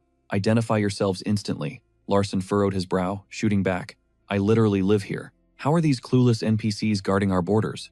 He couldn't fully roast them since this checkpoint was technically his clan's property, but their incompetence was genuinely staggering. Honestly, the main character mused, it's really just that Lydia's combat prowess is incredibly overpowered. The soldier interrogated him further. The main character coldly declared he was claiming the prisoner. The guard vehemently protested this bold move. Allow us to formally introduce our boss. Hampton dramatically cleared his throat, announcing, behold, a majestic sorcerer, carrying the supreme bloodline of the Maton dynasty. A transcendent genius destined to conquer the arcane arts and guide this dark world into blinding light. He's a wanderer destined for an epic saga. Larson stared at the guy, thinking, if left completely unchecked, he'd seriously start belting out worship hymns. He announced his epic identity, the seventh heir, Larson Mighton. Did it click now? The annoyed guard barked. What absolute garbage is this? Our main character flinched. Excuse me? The sentry yelled. These clueless fools possess zero idea what Lord Larson actually resembles. That trash isn't this dashing. Our hero stood paralyzed. Was that a brutal diss or a massive flex? He basically just burned fat. Larson scowled and demanded his name. He'd heavily etch it into memory. Would a random suicidal fraud seriously march straight out of the noble estate and boldly cosplay the notorious seventh young master? The sentry yielded slightly, but our main character ruthlessly interrupted, spitting, the entire world recognizes the seventh lord as a vile, pig-faced scumbag. Would any clueless idiot truly possess the sheer absolute audacity to deliberately mimic that trash? Not unless they desperately crave death. Hampton mulled over this hardcore logic, yet his boss currently radiated pure, terrifying aura. Larson smirked, declaring that if doubts still remained, he should immediately dispatch a runner to the main manor to verify this absolute truth. The trembling sentry stammered out that he already sent a scout. Larson's brow furrowed, warning darkly, if this blinding arrogance continues unchecked, he'll personally guarantee absolute hell once his true identity as the infamous seventh young lord is officially confirmed. The sentry instantly collapsed, kissing the dirt while desperately begging the majestic seventh lord for sweet mercy. Young master, but why forcibly capture that specific chick? Our hero froze internally. Why indeed? His brain completely blanked on formulating a solid, logical excuse. He cleared his throat, blushing awkwardly. She is totally gorgeous. The guard nodded, instantly understanding the vibe.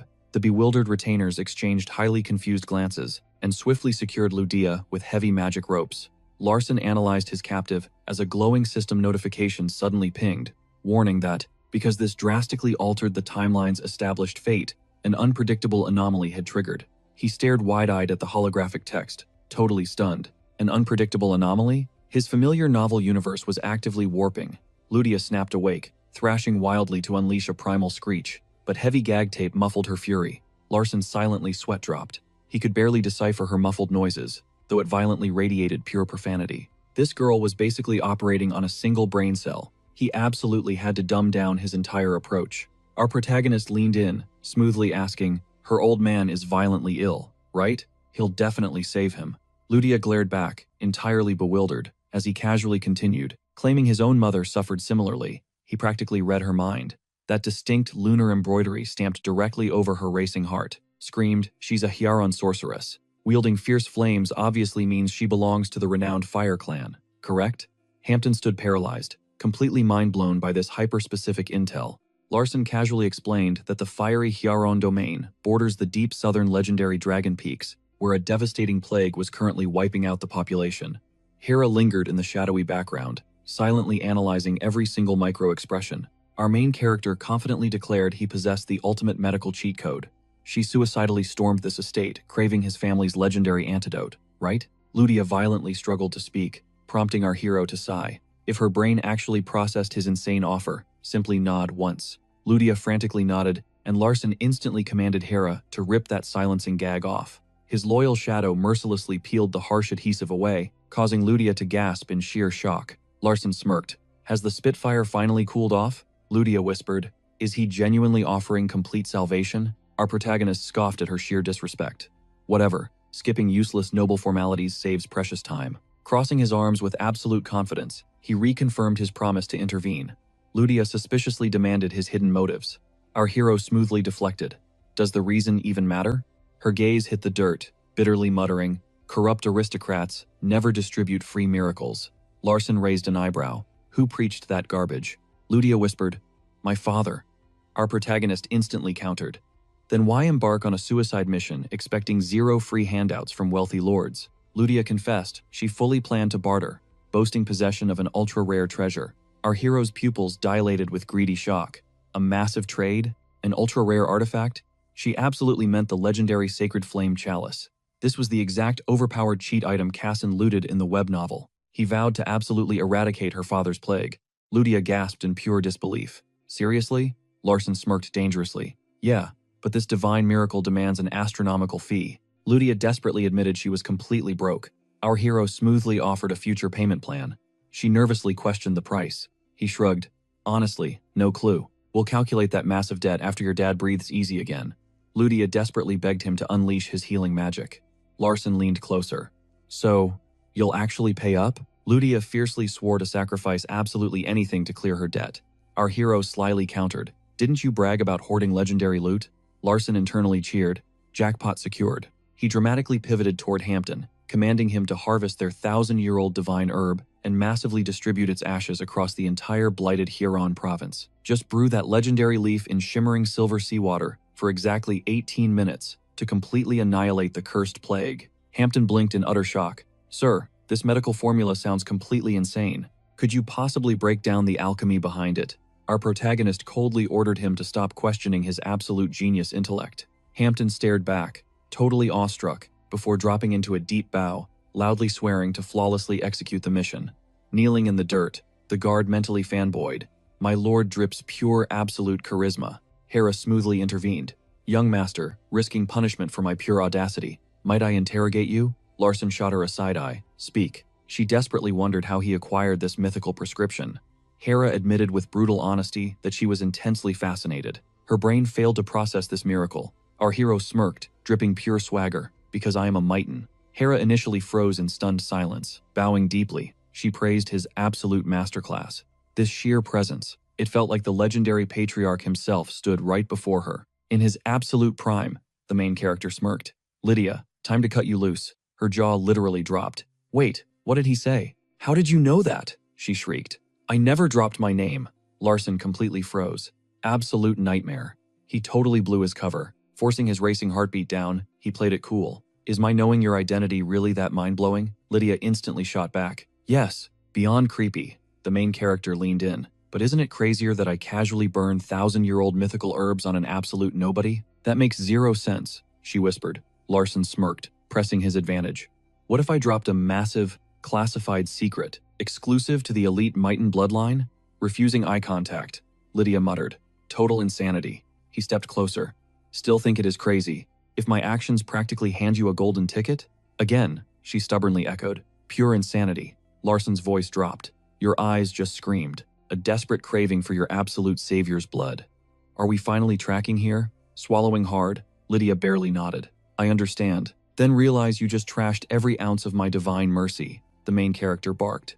Crushed by massive guilt, Lydia stared at the floor. I apologize. He tilted his head. Come again? I am genuinely sorry, she whimpered. Invading her personal space, he coldly demanded. Speak up. I am deaf here. I messed up. I am sorry, she screamed out. He thought. Perfect timing. Apology accepted. But you are officially grounded here, he declared. Panic flared in her eyes. Wait, why am I held hostage? Did your memory get wiped? The main character snapped. You literally ambushed the elite Mighton guards. Trembling with absolute terror, Lydia stammered. That is factual. Larson pushed harder. You claimed it was to rescue your dad, but how did they react? Staring at the dirt, she choked out, they called my existence pure street trash. Laughing like absolute demons, they basically said my dying dad meant less than nothing. They mocked that a peasant's life holds zero value to the Mightons. Hot tears stained her battered hands. I swear I will slaughter them. He was my whole world, yet they ordered him to rot. The main character instantly signaled Hera. Release the bindings. Absolutely. My lord! Scrubbing her tear-soaked face, Lydia stared blankly. Who actually are you? Why show such bizarre kindness? The main character chuckled. Me? The name is Larson Mighton. Her brain completely short-circuited. Larson Mighton? Pointing a trembling finger, she blurted out. The legendary family loser? The main character's eyebrow twitched. Is my street cred really that abysmal? Lydia instantly nodded. Basically, society calls you irredeemable garbage. Flashing a broken smile, she whispered. But they lied. You have a golden soul. Suddenly, a blue system interface violently pinged, detecting massive plot deviations. Warning, butterfly effect triggered. Larson mentally groaned. Not another crazy timeline shift. The ultimate mage slayer, Cassan's right-hand shadow, the legendary, one-armed Crimson Butcher. Am I literally recruiting a walking disaster as a temporary sidekick? Whatever, let's just watch this play out. Moments later, a sharp knock echoed. Hampton confidently announced he had successfully raided the vaults for the requested 1,000-year-old mystical flora. Next stop, the territory of Hieron. Deploying immediately. The main character nodded. Perfect timing. What is our estimated travel window to the border? Roughly 72 hours, my lord. Hampton respectfully bowed. Forgive my bold tongue, but might this lowly servant request some crucial context? Why waste our resources rescuing that peasant Lydia? The main character smoothly countered. Because watching pure injustice destroy innocent families over totally curable diseases is absolutely sickening, especially when a father's life hangs in the chaotic balance. Throwing some spare change saves a universe. Hampton's eyes practically sparkled, bowing to this philosophical masterclass. The main character blinked. What masterclass exactly? The loyal butler silently worshipped him. True legendary noble houses never blindside the utterly defenseless masses, shielding the crushed underdogs. This absolute Sigma mindset is exactly how top-tier magical dynasties conquer the next epic era, by becoming absolute beacons of blinding justice. I shall swiftly conquer this mission, my lord. Larson internally sweat-dropped. Honestly, I strictly want to snatch that overpowered fiery grail artifact. But spinning this noble hero propaganda absolutely secures supreme loyalty. Way better than sounding completely greedy. 48 hours later, an intimidating Persia smirked. Rumors say, our little piglet adopted a fascinating new plaything. She demanded a VIP showcase. Let us see what shiny garbage this adorable menace dragged home. Her piercing gaze locked onto the main character. Who on earth are you? Our gene pool never produced an absolute heartthrob like this. I am literally your little brother, Larson. Crossing her arms, Persia gave a predatory grin. Fascinating glow-up. You officially have my undivided attention. You are burying massive secrets. Larson smoothly deflected. I am a totally open book. Mentally panicking, he added. Except the tiny glitch that I literally authored this entire universe. Persia purred. When did my trash sibling get this insanely aesthetic? Visuals are everything. The main character visibly flinched. A terrifying, sub-zero aura threatened to literally stop his beating heart. Instantly, an emergency holographic prompt exploded. Ultimate alert. The passive Iron Will beginner combat art forcefully triggered to shield his physical vessel. He was utterly shook. 1 millisecond of direct eye contact practically forced his survival instincts to autocast. Totally oblivious, Persia hummed thoughtfully. Did this absolute monster achieve this godly aura in a mere 21 days? Wow, the ugly duckling vanished. If his power scaling continues snowballing, I will pamper him forever. Swatting her hand away, the main character rejected the cringe affection. Unfazed, Persia pushed further. Larson figured this was just another twisted test. He declared his ambition to become her ultimate rival, or a fierce ally. Being her pampered pet wasn't on his agenda. Persia flashed a wicked smirk, cooing that his defiance made him absolutely adorable. She purred about turning him into a breathtaking masterpiece by ripping his head right off his shoulders. Our main character's eyes snapped wide open, begging her to drop the terrifying dark humor. Persia just cackled. Did he seriously think she was bluffing? Brushing it off, she demanded to see his new plaything. Larson's mind raced. Why was she suddenly targeting Lydia? Was it her explosive fire affinity? As a legendary mage, Persia absolutely despised sharing the spotlight with any other spellcasters who wielded her signature element. Did she sense Lydia's blazing fire tribe bloodline, sparking her notorious jealousy over unmatched raw potential? He couldn't let the original novel's tragic plot repeat. He fiercely claimed the girl as his own. Persia blinked in sheer disbelief as he doubled down, stating he claimed her and wouldn't just hand over his prize to satisfy her twisted curiosity. Instantly, Persia unleashed a crushing wave of mana toward him, demanding, was he actually daring to challenge her authority? A glowing system screen popped up, alerting that his beginner magical combat art, Advanced Iron Will, was desperately blocking her overwhelming pressure. Persia sneered, mocking his pathetic resistance. How dare this filthy half-blood, possessing just a crumb of martial magic talent, openly defy her? The system chimed again. Easy-to-learn mana cultivation had successfully triggered the awakening of his legendary celestial eye. Our protagonist shielded his face, groaning as her monstrous aura crushed down on him. Suddenly, Persia's murderous aura vanished, offering him a dangerous gamble. He choked out, "A gamble?" Persia smirked, confirming he studied combat magic. He gritted his teeth, answering, "Yes, just the absolute basics." Persia arrogantly declared she would fight using only a single finger, completely sealing her elemental powers, relying strictly on raw martial magic arts. Larson gasped. questioning if she truly trained in physical combat. Persia shrugged lazily. Just a bit. She merely skimmed a manual for exactly 5 minutes. A fierce grin crossed his face. Fine. He would unleash his entire arsenal to crush her. Persia purred that she absolutely adored his sharp wits. Without warning, she unleashed a blazing mana serpent, striking straight at his throat. The system flashed. The celestial eye shatters the illusion. He clenched his fists tight and smashed straight through her phantom aura. Persia's eyes gleamed, realizing his strength had skyrocketed since their last clash. She proposed a wager. Win, and his precious little pet walks free. He better fight with absolute all. Our hero braced himself as Persia darkly promised that if he bored her today, she would obliterate his newfound prize. Standing his ground, he echoed his own fierce vow. He would burn through his absolute limits to conquer her. Persia chuckled, deeply thrilled by this unexpected rush of pure entertainment. He wasn't even her high-ranking 5th or prestigious 6th brother, just a pathetic outcast discarded by their father. The protagonist exploded forward, but Persia scoffed.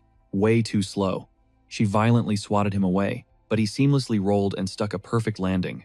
Persia raised an eyebrow, questioning why he chose a reckless assault over evasion. She figured he finally picked up some shielding spells, praising his survival instincts. Larson's mind raced, knowing a prolonged battle meant certain doom. The massive power gap made a war of attrition suicidal. He couldn't rely on dodging and landing cheap counterstrikes forever. A system notification flared. The beginner martial magic art, Advanced Iron Will, is currently fortifying the user's physical vessel. He gritted his teeth in agony. A mere finger graze had completely scrambled his internal mana pathways into a chaotic mess. The system repeatedly chimed, "Easy to learn mana cultivation is stabilizing the user's mana circle. Easy to learn mana cultivation is forcibly regulating the core."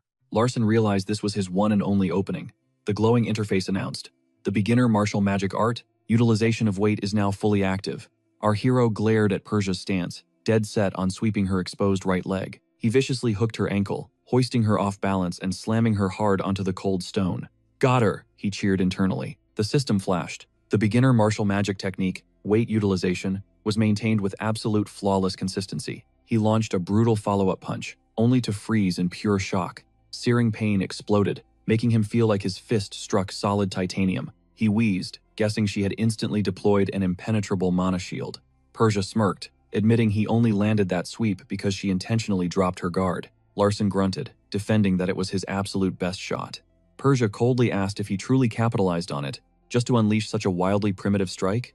Our hero snapped back, asking if his move didn't resemble true combat magic. Persia scoffed, declaring this exact vulgarity is why she despises martial magic entirely. Larson pointed out her toxic attitude, but she still got knocked down. Persia's eyes narrowed dangerously before she softly agreed. With a single, terrifying flick of her finger, she wrapped him in suffocating mana, levitating him helplessly. Without warning, she violently hurled him against the stone wall, sending blood spraying from his lips. Persia casually announced his victory, promising to ignore his little pet. Yet, his defiance had dangerously sparked her deep fascination. She pondered silently. Just like Sando reported, his physical endurance was freakishly solid. Even holding back to just one finger, it was completely baffling that he actually parried a strike loaded with genuine destructive force. Desperate to gauge his true awakened potential, she intentionally amplified the lethality of her final blow. Despite surviving, she deemed the boy fundamentally weak. Smirking, she promised they would inevitably clash again. Larson. He scowled at the smoldering scorch mark Persia left behind. Phasing into the next room, her lips curled upward. How truly fascinating. He actually devoured her mana. She stood there, completely stunned. Sure, absorption mages exist, but his method felt totally off. That is exactly why she went overboard, injecting pure healing energy too. If he masters this energy, he can awaken it too. Sando smirked. She is totally obsessed with the 7th young master. Persia raised an eyebrow. The guy is built different, right? Sando nodded. Still, she literally handed him a power-up. Persia sighed. Absolutely. But if he fails to tame that wild energy, he will straight up explode. A system alert popped up, confirming hidden conditions met. The legendary self-healing magical combat art finally reached enlightenment. Our boy gripped his chest, realizing fate just handed him a massive jackpot from this crazy encounter.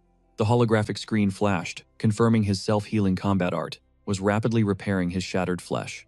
However, this overpowered healing art aggressively drained his mana reserves. Luckily, this supreme healing technique perfectly synchronizes with his beginner-friendly mana cultivation method. This flawless resonance between skills, internal mana, and outside forces triggered the ultimate evolution. Evolution requirements unlocked. His entire physical form began morphing. He stared at the screen, utterly confused. Wait, what? Pure agony ripped through him as he screamed. The system coldly warned about the bone-crushing pain of evolution. Collapsing onto the cold floor, he desperately realized he had to stay conscious. His very cells felt like they were disintegrating into ash. Toxic black sludge poured out from his ears, eyes, and mouth. Meanwhile, the glowing interface confirmed his passive magical combat recovery, kicked into overdrive. He felt his bones completely shatter, only to reforge themselves at a terrifying speed. The digital window announced his rookie magical combat skill. The legendary Advanced Iron Will was fusing deeply into his newly forged muscles. His basic mana cultivation flawlessly regulated this chaotic transformation. The girls barged inside, with Lydia screaming his name. Hera gasped. Is it poison? Covering her face, she quickly deduced. Wait, this is no poison. Assassins cannot hit this hard. Is this a cloud of pure impurities? The system flashed red. Extreme mana required for the ongoing cellular regeneration. Larson panicked. My energy is getting drained instantly, but where? A critical system error popped up. His mana pool was entirely empty. Insufficient mana detected, threatening to halt the entire physical reconstruction. If this vital restructuring process fails right now, he faces catastrophic backlash. He cursed internally. Absolute nightmare. I am completely dry. Out of nowhere, scorching energy enveloped him as he wondered, wait, is Lydia doing this? She blasted her pure flames into him, screaming his name. Utterly clueless about his condition, she just wanted to save his life. The interface verified massive pure mana absorption. Larson recognized the legendary Crimson Flame, the very fire he authored in his novel, possessing insane cleansing properties. Lydia likely unleashed it, just desperately trying to heal him. Right then. Yet, this complete accident became the ultimate cheat code he needed. He whispered his gratitude, his imposing shadow cutting through the blazing inferno. The system finalized the process, physical evolution successfully achieved. The chaotic, unwritten timeline of this universe dramatically shifted forward. Hera shrieked, "Young master!" Lydia cried out in pure terror.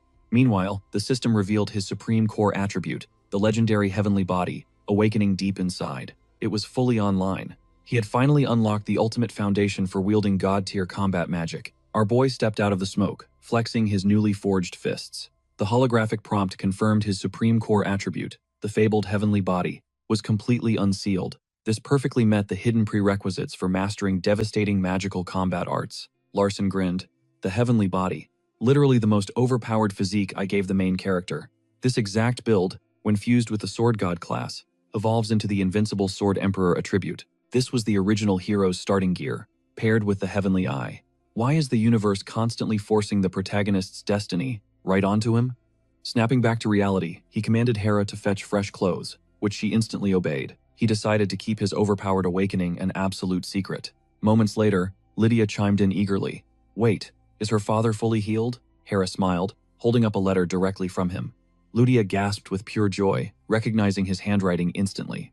The urgent message from her dad confirmed that the entire village was recovering rapidly, all thanks to the Seventh Lord's secret medical formula, crushing the deadly plague completely. Wiping away happy tears, Lydia chuckled softly, feeling a massive weight lift off her shoulders. He smiled inwardly, actually vibing with this wholesome moment. Lydia stepped closer, vowing to repay his massive favor. Larson blinked. Debt? What do you mean? Lydia beamed. Obviously, you literally saved us. Crossing his arms, he smirked. Well, I guess I did. Staring him dead in the eye, Lydia declared she would officially become his exclusive fire contractor. His mind raced. A fire pact. Wait, that is the exact legendary contract Casson forged with her at the Great Nordanti Canyon. A glowing system prompt revealed a fire pact. It was a sacred vow the tribe forged only once per lifetime. They surrender their very existence and blazing auras entirely to their chosen destiny partner. This ultimate sacrifice meant everything to them. Larson panicked, realizing that forging this bond would completely shatter the original timeline. The ruthless butcher destined to become Cassine's unstoppable weapon would be wiped from existence. But why care about plot lines when his own survival hung by a thread? He desperately needed to break Cassine's grip before hitting 17. Larson cleared his throat, cautiously accepting her wish. A radiant smile crossed Lydia's face as she vowed. I, Lydia, pledge my soul to the eternal flame. The main character froze. A literal fire pact, the system chimed, scanning the magical data with its celestial eye. Hidden otherworldly mechanics unlocked. The contractor instantly gained absolute dominion over the user's raging fury. Larson gasped internally. In his original draft, the pure-hearted Lydia totally lost her mind and went on a terrifying rampage. The glowing interface warned that possessing this rage-controlling ability would grant someone total command over the contractor's chaotic mana. However, the fatal backlash would instantly kill the Oath Giver. Wait, literal death? Larson felt sick to his stomach. Lydia, stop. You do not have to force this. Blinking innocently, Lydia tilted her head. But why not? It is wonderful. The main character frantically shook his head. She insisted her father called it a beautiful blessing. When pushed for a real explanation, her eyes widened in confusion. It just is, she stammered, freezing up. The main character gripped her shoulders tightly, demanding she focus on his words. By sealing this fiery bond, she was literally signing away her life. Sacrifice? Lydia echoed, completely bewildered. Is that somehow wrong? Larson stared in disbelief. How is dying cool? He aggressively explained that her fiery mana explosion would make him absolutely powerless to save her. Tilting her head, she carelessly asked why that even mattered. Because you will perish. Lydia just smiled, claiming that burning away for his sake was the ultimate tribal honor, a glorious martyrdom. The main character clutched his hair, terrified by her innocence. He fiercely refused to be her executioner. Carrying the crushing guilt of her demise was impossible. Gently patting his trembling shoulder, the fearless girl tried comforting him. Relax, you are overthinking this. I will survive, Larson groaned internally. Every single word escaping her mouth dragged him deeper into a suffocating death trap. Snatching her wrist, he sternly reminded the clueless 9-year-old child that they were way too young for magical contracts. She stubbornly argued age meant absolutely nothing for the pact. Larson countered fiercely, reminding her he was not born from flames. Imposing radical suicide rituals on outsiders was insane. The main character locked eyes. Exactly. He fiercely refused to let this twisted destiny consume him. You really reject my sacred bond? She whimpered. The main character winked reassuringly, explaining that carrying a literal life was simply too heavy. Being mere kids, their minds could not possibly grasp the crushing gravity behind such an apocalyptic blood oath just yet. Fine, we will pause for now, she chirped. The holographic display instantly confirmed the terrifying blood pact had shattered. She brightly declared him a truly honorable guy. Caught off guard, the main character blinked. Why say that? The blazing ritual is undeniably sacred. The chosen guardian must tread carefully. Stunned, the main character mumbled, Really? Her dad claimed her fragile nature made her the ultimate candidate for this one-way sacrificial pledge. He taught her that anyone rejecting such immense power out of pure moral decency was a true hero. Wrapped in swirling magical aura, her father had fiercely ordered her to eternally cling to someone that incredibly trustworthy. Minutes later, the tension faded as Lydia gleefully clutched a sweet chocolate bar, cheering about the delicious snack. This tastes like heaven. You save my papa and feed me candy. The main character gently interrupted her sugar rush. It is time to hand over that legendary item we discussed. Blinking, she gasped, suddenly remembering the crucial artifact. The main character mentally cheered. It had to be the Holy Grail of Fire, the tribe's ultimate god-tier relic hidden upon Dragon Mountain, located right near Hieron. The blazing chalice rested inside a sealed ancient tomb that only pure tribal blood could unlock. She eagerly bragged about stashing something amazing close by. Wait, close by? He echoed. She nodded, hyping up her treasure. Larson leaned in, praying to hear the words Holy Fire Grail. Does this epic loot actually have a name? A name? She stared blankly, entirely clueless. The main character face-palmed hard, utterly devastated by her adorable ignorance. Happily munching chocolate, she casually mentioned it was just some incredibly valuable golden cup. Larson sighed, regretting his vague world-building. Activating his celestial eye, he decided to scan the divine relic himself. The system interface flashed. The legendary Holy Fire Grail could spawn the mythical fire flower water just once every century. This sacred elixir holds absolute purification authority, packing enough divine power to obliterate and cleanse any dark corruption, invading your body or twisting your mind. Simply put, you become completely immune to lethal poisons and totally untouchable by mind control magic. It even cures deadly stomach cramps from eating absolute garbage. It is the ultimate immortality cheat code. The glowing interface confirmed that was the entire archived lore. Larson frowned. But why? Whatever. It does not matter. He signaled Lydia to leave, and she nodded softly. Hera stepped up. Young master, should I summon a guard? Larson blinked. A guard? Then it clicked. Exactly. Whenever a Maton noble leaves the estate, an elite squad of battle mages shadows their every single move. Even a completely tossed-aside trash heir like him gets trailed. What believable excuse could he possibly use to visit Hieron? Why would the ruthless main house let him hunt a legendary relic? He absolutely cannot lie. Faking it is literal suicide. A terrifying 7th Circle Archmage would be stalking his every single breath, even his goddamn bathroom breaks. The real nightmare? Every single elite guard secretly backs one of his vicious siblings. Honestly, That makes perfect sense, since the bloody succession war heavily divided the noble family, forcing everyone to aggressively recruit top-tier talents into their own deadly factions. But walking away from that divine grail? No way. Knowing he will be heavily tracked, should he risk everything for the relic or fold? Screw it, he made his choice. The veteran battle mage Yahello, who absolutely despised Larson, glared at the request. What does this pathetic loser want? Me as his bodyguard? 3 years prior, that arrogant brat grabbed his face, spitting that he was just a miserable guard dog while Larson ruled. Do you get it? Nod your head, you moron. Flashing back to the present, Larson dramatically clutched his head. Why the hell was his 6-year-old self so toxic? Well, at least this guy wields 7th circle power. Hera sighed. Young master, what official reason should I submit? Larson smirked. The reason? Just tell them I am going out to party. Write down that I crave their famous local chocolate. Hera sweated, thinking that would absolutely fail. Shockingly, the paperwork passed. Entered Yahello, the fiercely proud Maton enforcer. Larson stared down from his grand balcony. Welcome, Yahello scowled, with raw disgust, growling. A bitter greeting to the young master. Marching inside, the mage scoffed, noting how much the kid had strangely shifted. Just a bit, Larson replied smoothly. Yahello narrowed his eyes, demanding a straight answer. Wondering why I picked you? Larson teased. Exactly, Yahello snapped. Since I am just the family dog. Larson internally winced. Wow, he held that grudge. Guess archmages never forget an insult. Larson boldly declared that a loyal hound must fiercely protect its master. Yahello's aura violently flared with rage, while Larson sweated.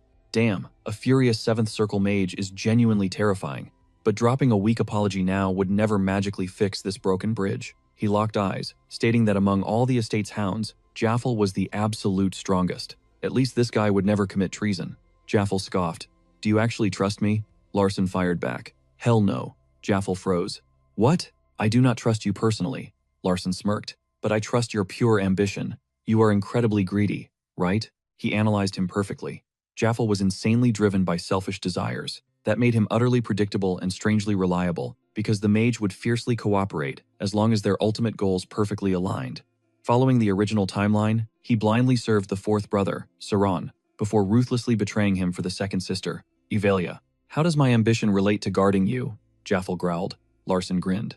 Because one day, I will grant you exactly what you crave. What absolute nonsense, Yahello sneered, mocking the very idea that a powerless, discarded failure could possibly offer an archmage. Larson dropped the bomb. Even though you currently kneel to my 4th brother, you secretly plan to defect to my 2nd sister, right? Yahello's mind violently short-circuited. What? How did this brat uncover my secret? Yahello masked his shock. I am a neutral guard. I serve no master. Larson smirked, knowing he struck a nerve. Larson countered. Your trembling voice says otherwise, but I do not care about your petty schemes. Honestly, why else? Would a guard shield his lord? Yahello sighed heavily. Fair point. Larson's eyes glowed. As a true Maton, I command your protection. Yahello bowed stiffly, accepting the royal decree. His mind raced frantically. Was this actually the same pathetic loser? What awakened inside him? Wild rumors claimed Larson brutally crushed the 6th young master and impossibly formed his first mana core, without any grandmaster's guidance. But the most terrifying detail? It was not just a basic magic circle.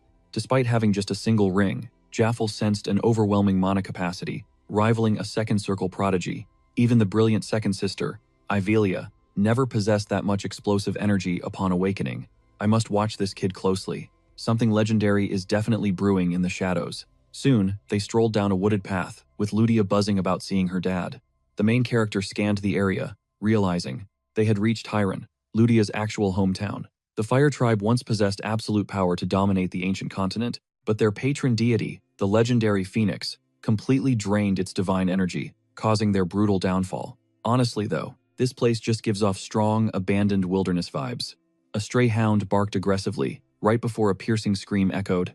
Daddy! Larson winced at the deafening shriek, while Hampton quickly bowed. Young master, please forgive my extreme carelessness. I completely failed to anticipate your arrival. The main character simply brushed it off. Meanwhile, Ludia frantically demanded, Where's Dad? Hampton gently answered, He's resting inside. Ludia immediately dashed forward, screaming for her father, leaving Hampton scrambling behind. Yahello eyed Larson suspiciously, his instincts screaming that something felt totally off. Recalling the boy's previous claims, he realized this guy perfectly hides his true motives. Inside, her father spotted her, tearfully shouting her name. Bowing deeply, they expressed endless gratitude to our hero. Jaffel intensely scrutinized the girl, absolutely stunned by her explosive mana. Her blazing aura was insane for a 9-year-old. How did Larson score such an ally? Ludia beamed. Dad, Larson is absolutely amazing. I dragged him here for a special reward. Her father nodded, agreeing she totally needed to repay his massive favor. Jaffel scoffed internally. This absolute wildcard acting kind? And what kind of shady reward are we even talking about? These villagers treated them like absolute royalty. What strings did Larson pull? Actually, his exact methods barely even mattered now. The entire squad was left completely clueless. What insane master plan was he secretly orchestrating right under their noses? Ludia excitedly yanked the main character's hand, dragging him toward his mystery prize. Soon, they reached an ancient stone tomb, making Jaffel scowl. Suspicion gnawed at him. Right here, Ludia announced proudly. Jaffel's mind raced a literal graveyard. Shutting her eyes, Ludia chanted, "Let any la la lada." Glowing mana erupted, levitating the boulders as a dazzling chalice shot out. Jaffel's jaw practically dropped. What on earth was that? Blazing crimson flames danced perfectly with the artifact's blinding golden radiance. Was Larson's candy obsession just a massive cover-up? An incredibly intense magical current radiated heavily from that mysterious, ancient vessel. Our hero locked eyes on the prize, instantly recognizing the legendary Holy Fire Grail. The interface chimed. Hidden lore of this alternate dimension unlocked. Warning. World narrative predictability has drastically plummeted to dangerously low levels. Rule check. Absolutely no one can consume the flame-infused elixir from this sacred relic without securing an official Fire Tribe pact. If any unauthorized player recklessly attempts to chug this divine, burning liquid, they'll suffer agonizing internal destruction, guaranteeing a brutal game over. Larson scanned the terrifying warning repeatedly, his mind racing. Did he seriously need to forge a magical bond just to take a sip? Suddenly, the system flashed another alert. The second this fiery nectar hits open oxygen, it starts vanishing. Every passing second ruthlessly drains its legendary, game-changing buffs. Larson panicked internally. This godly item was rapidly turning into basic tap water. With zero time left, he had to make a move. Forging that blazing pact meant he could totally manipulate this incredibly naive, overpowered little girl. Even elite players like Casson struggled here. Could he actually pull it off? Still, skipping this epic buff was impossible. How would the original author, Chaesongmen, handle this? Staring at Ludia, Larson boldly proposed sealing the flame contract. Ludia's eyes sparkled. Wait, for real? He urged her to speedrun the ritual before time ran out. Unleashing a massive wave of raw energy, Ludia agreed. Instantly, the interface announced, the Holy Fire Grail's awakened form unlocks. Sacred Covenant accepted. Shock completely paralyzed Jaffel as he watched the rusty relic reclaim its breathtaking mythic glory. Candy and tourism? What absolute garbage, Jaffel fumed. Larson had clearly masterminded this entire insane heist from the very beginning, and that blinding aura, he'd never witnessed anything so flawlessly pure. It rivaled the terrifying might of the Third Lady herself. He was dead, sure. The intel on this supposedly trash-tier 7th young master was completely wrong. Breathing heavily, Ludia cheered. Pact sealed. Larson smirked. Perfect. The glowing screen flashed. Pact finalized. Ludia is officially bound. Warning. A monumental butterfly effect has shattered the main timeline. Searing flames totally engulfed Larson's body for a split second before vanishing completely. Frowning at the sudden void, the screen chimed again. The artifact has recorded your divine bond. Item upgraded to the Pure Holy Fire Grail. Snatching the glowing prize, floored by the system's notification, he fearlessly chugged the mythical elixir, bracing himself for the ultimate magical impact. Wait, this just tastes like fizzy water? He thought, totally underwhelmed. Then, the interface confirmed his massive achievement. He had successfully consumed the legendary essence. Now, he desperately needed absolute mental focus to dominate that volatile, explosive power. By effortlessly activating his beginner mana breathing techniques, he forcefully chained the blazing aura. It's literally burning my core, Larson realized, feeling the terrifying heat surge into his heart. Dropping down, he barked at his guard to secure the perimeter. Larson totally banked on him. Jaffel watched in absolute shock. Basic mana cultivation usually was not anything mind-blowing, but doing it totally exposed out here, the absolute trust was insane. One tiny disruption during this process, and his entire body would straight up shatter. Yet, the kid radiated pure confidence. Recalling the main character's promise, Jaffel swore to protect him with his life. Suddenly, the system interface flashed. Beginner magical combat arts, auto recovery fully engaged. Larson smirked, realizing that liquid was way beyond normal water. A blazing inferno inside him sent massive, pulsing heat waves straight to his core. The system chimed again. Basic mana arts successfully tamed the wild flames. The blazing flora elixir pumped flawlessly through his veins. Drained by its overwhelming power, his divine sight shut down from 0 mana. He definitely needed to decode this insane buff later once his celestial vision recharged. Moments later, Jaffel carefully checked in. All done? Larson nodded, admitting the epic breakthrough took way longer than expected, and hyped his guard for holding the line. Jaffel brushed it off as his basic duty. But honestly, he was totally mind-blown by the massive power-up the kid just unlocked. The main character played it totally cool. But young master, Jaffel urged. Larson glanced over. Yeah? We are literally at the Dragon Peak gates, Jaffel warned. Larson already knew. I sense an insanely heavy aura radiating from deep inside. It is charging straight at us, totally flexing its dominant presence. They are practically screaming a deadly warning. The main character double-checked the threat. Jaffel nodded grimly, guessing that insane magical elixir surge had totally baited them here. Larson was stunned. Was his energy blast really that massive? It definitely did not rival a 7th-tier wizard's absolute peak output. He pressed for an ID on the targets. Jaffel confirmed his worst fears. My gut screams they are blade masters. Their piercing battle aura is unmistakable, and they are closing the gap crazy fast. They will drop right on top of us any second. Larson immediately checked their aggro level. Jaffel hesitated, unsure of their true vibe, but their sword energy is straight up terrifying. The main character frowned. Blade wielders and magic casters were basically sworn enemies in this universe. Why exactly were they rushing them right now? Outrunning them was totally off the table anyway. If his ruthless dad ever caught wind that he cowardly ran from a basic sword squad, he would face the executioner before his 10th birthday bash. Plus, having a literal tier 7 mage on standby meant backing down was ridiculous. If smoke was coming, they would absolutely stand their ground. Boom, contact. A fierce blade warrior materialized out of nowhere, while the interface suddenly blared. Divine vision forced online. Larson's pupils shrunk in pure, unadulterated panic. A giant red alert popped up. Massive timeline deviation detected, threatening the plot. The literal chosen one from another dimension just dropped in, a total prodigy among absolute legends. Dripping with insane plot armor and cheat-level luck, this dude was the textbook definition of an overpowered, unstoppable web novel hero. We are talking about the kind of broken beast whose only life goal is scaling up to casually shatter the entire planet. He was an absolute nightmare, straight from the author's twisted mind. As this terrifying figure stepped up, the glowing system screen dumped his stats.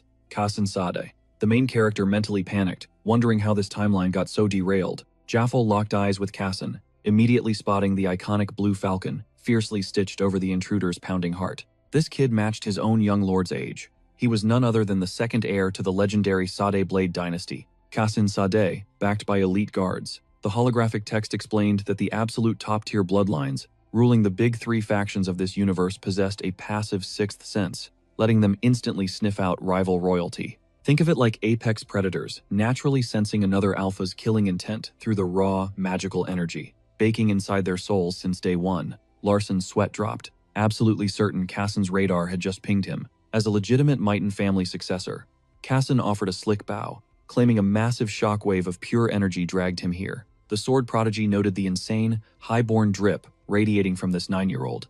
The main character played dumb, questioning the energy spike. Kassen smirked, confirming that his personal heavy hitter tracked an absolutely nuclear explosion of fire element right to this exact spot. Even he felt the heat. The main character mentally scrambled. Jaffel had warned him. But was his power-up seriously that loud? Why was everyone freaking out over it? Larson kept up his poker face, acknowledging their arrival. Kassen admitted his burning curiosity, just would not quit. The interface secretly warned that this kid's legendary thirst for answers was his biggest character trait, literally driving his overpowered evolution. The main character casually hinted his cover was blown. Kassen shrugged, confessing he was not 100% certain, but the heavy Mighton bloodline aura was unmistakable, and given their tight age gap, he banked on him being the 6th prince. Except, rumors claimed the 6th heir repped water arts, and this guy radiated 0 aquatic vibes. So, you are number 5. The main character froze, desperately needing to ghost this overpowered freak immediately. Could he just ride out the fake 5th brother identity? Nah, getting exposed would be fatal. Switching tactics makes him a massive headache, Larson replied. My 5th brother is a total monster with earth magic. Kassen's jaw dropped. Wait, you're the 7th young master? Our boy just smirked. Guess I don't match the crazy rumors, huh? Not even close, Kassen breathed out. The nearby guards completely froze in absolute terror. Our guy could literally taste their sheer panic. Casually running a hand through his hair, Larson dropped the formalities. We're the exact same age. Let's talk normally. Suddenly, the glowing system interface popped up. Young Casson practically won the genetic lottery. Doting parents, legendary mentors, and the ultimate blueprint for absolute power. But his perfect life had one massive glitch. He had 0 friends his own age. It was a crushing, lonely void no parental love could ever fix. Larson totally saw that coming. I mean, seriously? Who would casually hang out with the terrifying heir to a legendary sword clan? Suddenly, Ludia grabbed his arm. "Is this your new best friend?" she asked. Our main character smiled inwardly. Only a fearless wildcard like Ludia could actually handle this guy. "I'm 9 too, and wow, you're gorgeous," she blurted out. "I'm Ludia. Who are you?" The swordsman awkwardly mumbled his name. "Casson?" She tilted her head. "Yeah," he whispered softly. "Such a cute name and face," she beamed. Casson flushed bright red, awkwardly clearing his throat and turning toward Larson. The young swordsman immediately switched topics. "That insane mono wave earlier. What was that?" He mentioned scoring a massive lucky break recently. "Spot on." Larson grinned, knowing the kid totally took the bait. Casson leaned in. "Seriously, what kind of fire attribute is that?" "It feels entirely new," Larson explained calmly. "It's an aura that completely shields me from any dangerous external threats." "Like deadly poisons?" Casson asked. "Exactly," our boy nodded. "That's an incredible power," he murmured. Meanwhile, Jaffel lurked in the shadows, silently observing the situation. He realized his squad definitely held the overwhelming combat advantage. One wrong move, and Larson's group would be completely wiped out. Yet here they were, happily gossiping like clueless targets. Suddenly, Ludia poked the deadly blade, gasping in pure awe. "A real sword? Can I touch it?" Casson was completely baffled. Why wasn't this girl terrified of his overwhelming bloodlust? Honestly, the kid kind of loved the attention. Larson watched them, realizing this random encounter was probably a one-time thing. Once they split up, they'd vanish from each other's lives, so why not leave behind a genuinely awesome, friendly impression? Larson held out his hand. "Casson?" The swordsman blinked. "Yeah?"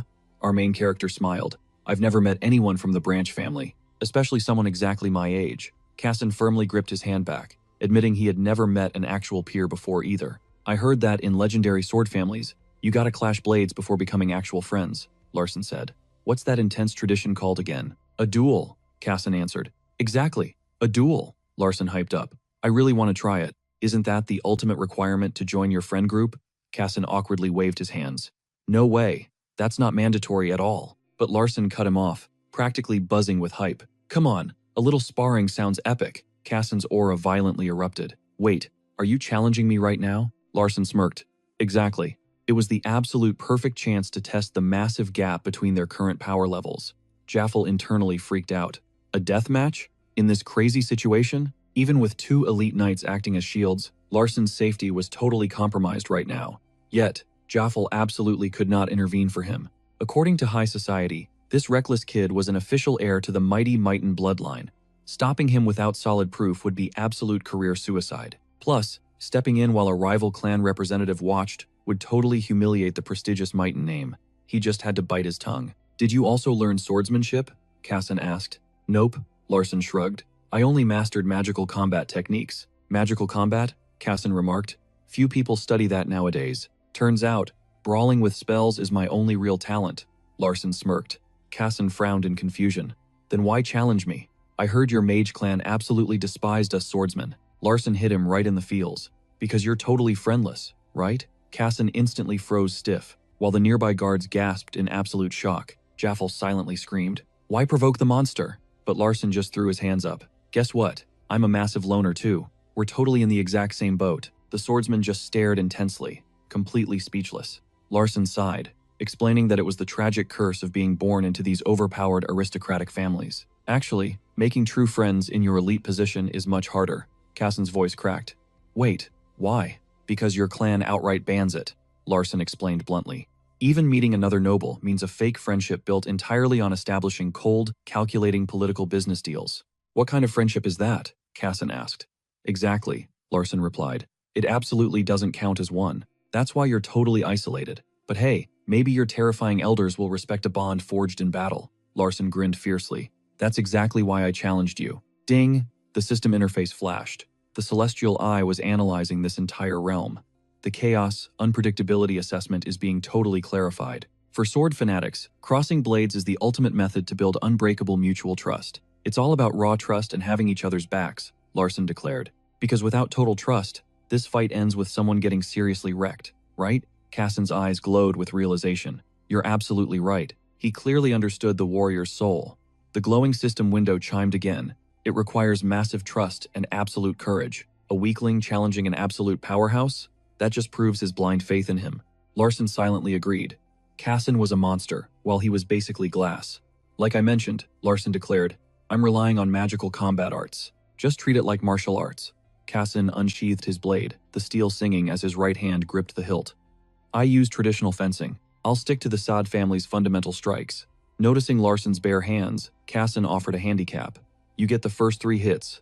Make them count. The main character stared, totally intimidated by that flawless draw. Larson then smirked, asking Cassin to predict the winner. Cassin paused to ponder, but our guy cut right in. Obviously, I'm taking the crown. Then why even challenge me if you're so sure? Cassin fired back. The answer was simple. He just wanted a genuine friendship. Larson tilted his head.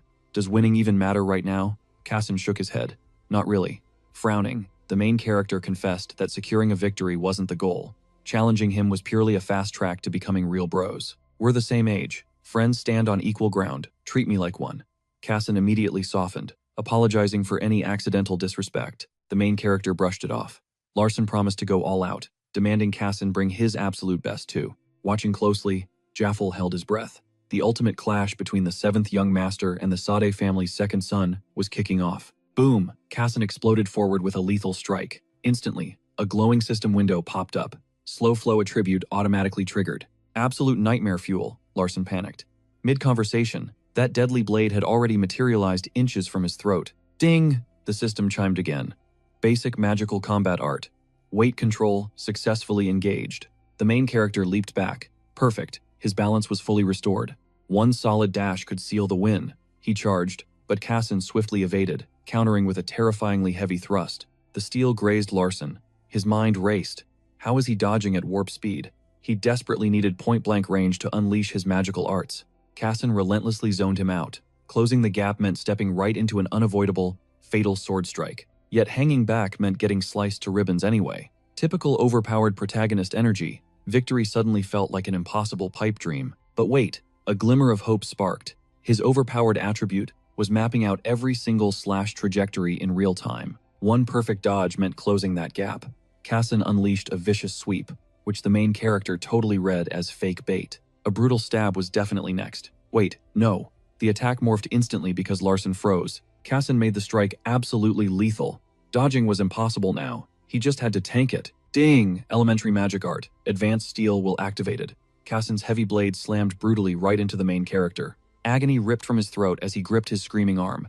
Taking the blow to his limb was way better than getting gutted. That sheer impact completely scrambled his mana circuits. Cassin leveled the cold steel at Larson's nose, announcing his absolute defeat. Yahello blinked in pure shock. It was over? Well, at least nobody died today. Cassin calmly sheathed his lethal weapon. Is your arm intact? Cassin asked. The main character nodded, groaning that it felt like taking a sledgehammer hit. His nerves were entirely fried. Your defense was absolutely insane, Cassin praised. Larson sighed. Yeah, but the strike still cracked my shield. Seriously, it was legendary, Cassin insisted. Those sudden sparks completely caught me off guard. Larson froze. Sparks? What on earth was he babbling about? Glancing sideways, Larson wondered if Ludia secretly rigged the fight. Amidst the chaotic adrenaline rush, he totally missed it. Cassin raised his blade. This weapon is a true masterwork. Larson gasped, completely stunned. Cassin casually mentioned it slices solid steel. The main character's face lost all color. Panic flooded his mind. He literally tanked that with his bare arm. Cassin quickly clarified he deliberately held back the cutting edge. Still, surviving that took god-tier resilience. I'm amazed. Larson breathed out a shaky thanks. Defeat was practically guaranteed against such a ridiculous power gap. Cassin reached out, pulling the main character up. He admitted most people were terrified to approach him. Larson chuckled. Makes sense. Compared to a beast like you, everyone else is basically glass. Weaklings naturally fear the apex predators. Then aren't you a complete weirdo? Cassin joked. The main character smiled, claiming absolute trust. Cassin's eyes lit up, thrilled by this unique vibe. Meeting you was genuinely awesome, Larson Mayton. Until next time. With a dramatic spin, he vanished alongside his royal escort. Suddenly, a glowing interface hijacked his vision. Warning, an unpredictable anomaly has just actively rewritten the timeline's history, Larson groaned. Another timeline disruption? Yahello cautiously interrupted. Seventh young master. Forgive my absolute insolence, but may I dare ask a question? The main character casually gave him the green light. Joffel dropped the bomb. When did you master fire magic? Larson blanked. Fire magic? But then, Cassen's words about sparks echoed in his mind. Wait a second. He focused inward, sensing a faint, blazing aura flickering right beside his heart. A tiny, yet undeniable spark of pure flame, blazing fire mana coursed through him. He desperately needed to analyze this sudden celestial eye awakening. Replaying the fierce showdown against Cassen, a glowing system window popped up. The notification revealed the pure fire-water flower's essence had perfectly merged with his innate flame attribute. His basic cultivation perfectly fused them. Larson's eyes widened. It all finally made sense. It wasn't just a simple mystical herb. Absorbing that impossibly rare flower literally granted him total mastery over pure elemental energy. Wait, wasn't infusing raw elements into combat magic totally impossible? Even if someone miraculously pulled it off, they'd need to be a grandmaster or a freak of nature like his third sister. Plus, the actual damage output would normally suck, making it completely useless in real fights. Dumbfounded, Jaefel demanded to know his secret. The protagonist shrugged, playing clueless. Jaefel stared in pure disbelief. No way he doesn't know. He's definitely hiding the truth and purposely keeping me in the dark. This was basically a polite way to say, back off. Everything perfectly followed his grand scheme. Wait, does this mean bumping into Cassen Sade was totally calculated too? If he's hiding these master plans from his guard, he must be secretly working with heavyweights, like the third young lady or higher. I must be extra careful around this guy. Jaefel offered to escort him straight back home. The protagonist casually agreed. Suddenly, Ludia snapped, demanding he take it back. Utterly confused, he blinked and asked what she meant. She furiously threatened to roast him alive if he didn't apologize. Larson pushed further, totally lost. Hold on, is she throwing a massive tantrum? Just because he joked about having 0 friends earlier? Erupting in scorching red mana, Ludia shrieked that she honestly thought they were besties. That unbreakable bond was the exact reason she signed the contract. He deadpanned internally. Wow, friendship is serious business for a 9-year-old. He quickly reassured her they were totally tight. Still fuming, she demanded to know why he claimed he was a loner. Sweating slightly, Larson scrambled, promising to take it all back. Ludia pressed him, asking if he really meant it. He swore he misspoke, practically begging for her forgiveness. Ludia smiled brightly, warning him not to lie again. Larson swore they were true comrades. Beaming with absolute joy, she happily cheered. Awesome, that settles it. Grabbing his arm, she fiercely ordered him to never forget their sacred friendship again. Jaefel watched silently from the sidelines. The main character agreed without hesitation. Feeling generous, the little firecracker decided to let him off the hook, but only because it was his very first offense. Later, a mocking voice echoed, "That absolute clown just wanted some chocolate before retreating." His lackey snickered, mocking his pathetic string of bad luck. The shadowy figure threw his hands wide open, asking why the mighty patriarch hasn't eliminated the trash yet. His crony firmly agreed, finding the family head's mercy incredibly suspicious. The man smirked viciously, noting there were countless ways to orchestrate a flawless, fatal accident. Jaefel couldn't shake his deep suspicions. Exiling the kid while deliberately keeping him alive? This entire situation reeks of hidden agendas. Recalling the boy's chilling confidence, he realized the kid wasn't bluffing. Fast forward to midnight, January 1st, 2019. A massive feast of luxurious dishes covered their cozy dining table. Soso shared a warm, grateful exchange with Hera. Suddenly, a flashing system prompt revealed. Hera had a terrifying, monstrous talent for assassination. Larson panicked, wondering why his broken skill activated autonomously. Trying to stay cool, he asked, what was the patriarch actually like? The boy's mind was completely blank, having never even met the terrifying man. A primal, unexplainable dread washed over him at the very thought of his father. It felt like the original Larson intentionally purged those traumatic memories. Soso murmured he was a profoundly lonely soul. Studying her expression, a glowing system notification dropped a massive lore bomb. Dekatra, the terrifying head of the Maiden family, was totally obsessed. This humble maid was his one and only true love. Shock rocked the protagonist's core. He actually loves mom? Suddenly, a booming voice echoed, "Did you say lonely?" Suffocating mana flooded the room. A blinding flash of pure energy ripped through the room, revealing Dekatra himself. The boy's eyes bulged in absolute terror. Soso instantly stood, bowing to the supreme ruler. He coldly warned her to watch her bold tongue. Trembling, mother and son paid their absolute respects. Sneaking a glance, the kid was mind-blown. One single man had literally turned the atmosphere into crushing lead. How can a human possess such a devastating aura? His lungs violently protested, begging for air. Every survival instinct screamed at him to run away. Dekatra casually claimed a seat and dropped a chilling, "Hey," the boy answered respectfully. Dekatra mentioned hearing about a terrible incident between him and his sibling. Larson locked eyes with him, confirming the brutal clash with his sixth brother. This ruthless man doesn't care about family drama, so why even ask? Since this terrifying villain was literally his own creation, he needed to act perfectly. Dekatra demanded his reasoning. The protagonist instantly realized this was a deadly psychological test. I must seize absolute control of the narrative. He boldly confessed he used bare fists instead of magic to discipline the brat. Dekatra leaned in, asking if that justified his shocking retaliation. Larson stood firm, claiming his brother's pathetic actions dragged a true mage's honor through the dirt. It was an unforgivable insult. The fool threw punches, so Larson countered with raw mana. Dekatra pierced his soul, asking if he felt justified. He confidently declared he was absolutely right. He simply wanted to completely crush their senseless fight. Dekatra instantly demanded to know why he was acting so out of line. Our main character casually fired back, claiming his attitude was perfectly normal for a mage. Since his injuries weren't life-threatening, he relied on magical combat arts that perfectly mirrored physical brawling. It was all just a brutal wake-up call for his sixth brother. After all, this bloody succession war wasn't just about mindlessly slaughtering your own flesh and blood. He passionately yelled, they weren't the real enemies. Completely unlike the rival Grandel martial artists or the Sade sword clan. The real goal? Making those rival families bow down, lick the dirt like absolute dogs, and crawl like insects. Dekatra smirked, admitting he loved that savage mindset. Larson brushed it off, stating his older sibling should be thanking him. He just delivered a harsh, much-needed masterclass on real battlefield survival, a total leech from a martial arts bloodline. Honestly, Dekatra never expected an ounce of greatness from either his sixth or seventh sons, but side by side, the seventh son was wildly superior. Our guy boldly declared that if his brother was still holding on to petty grudges over that minor beatdown, he didn't deserve the maiden name.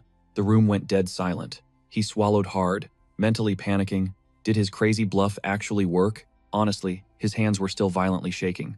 Suddenly, the glowing system window revealed a massive secret. Dekatra's one and only love was Soso, and that burning passion never faded. Checking the loyalty stats made everything click. Larson Maton only survived until age 17 purely because of his mother. The pieces finally aligned in his head. Realistically speaking, a total pushover, like the original Larson, would have been slaughtered way earlier in this brutal family. Even though the original novel skipped these details, this entire world still strictly followed its core storyline.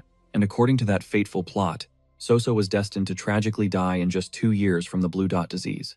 Once she passed away, the old Larson lost his absolute ultimate shield. Dekatra intentionally exiled Soso away to the rundown Badger estate, completely acting like she didn't exist anymore. Why? Because the old Larson was a pathetic weakling, utterly incapable of defending his mom or backing up his ruthless dad. Dekatra coldly calculated this whole setup. It was a twisted way to keep his precious beloved off the radar. The other vicious wives already suspected his deep obsession with Soso. Suddenly, a massive epiphany hit him like a truck. If he just levels up and becomes strong enough to protect her, he could rewrite their tragic fate. Dekatra secretly craved his growth too. Staring his terrifying father down, he swore he'd push past his absolute limits. Just like he mentioned, those hybrid magical combat arts had serious bottlenecks. Dekatra bluntly pointed out they were painfully weak and barely developed. Our hero fired back that fighting with a flawed style totally beats rolling over and dying.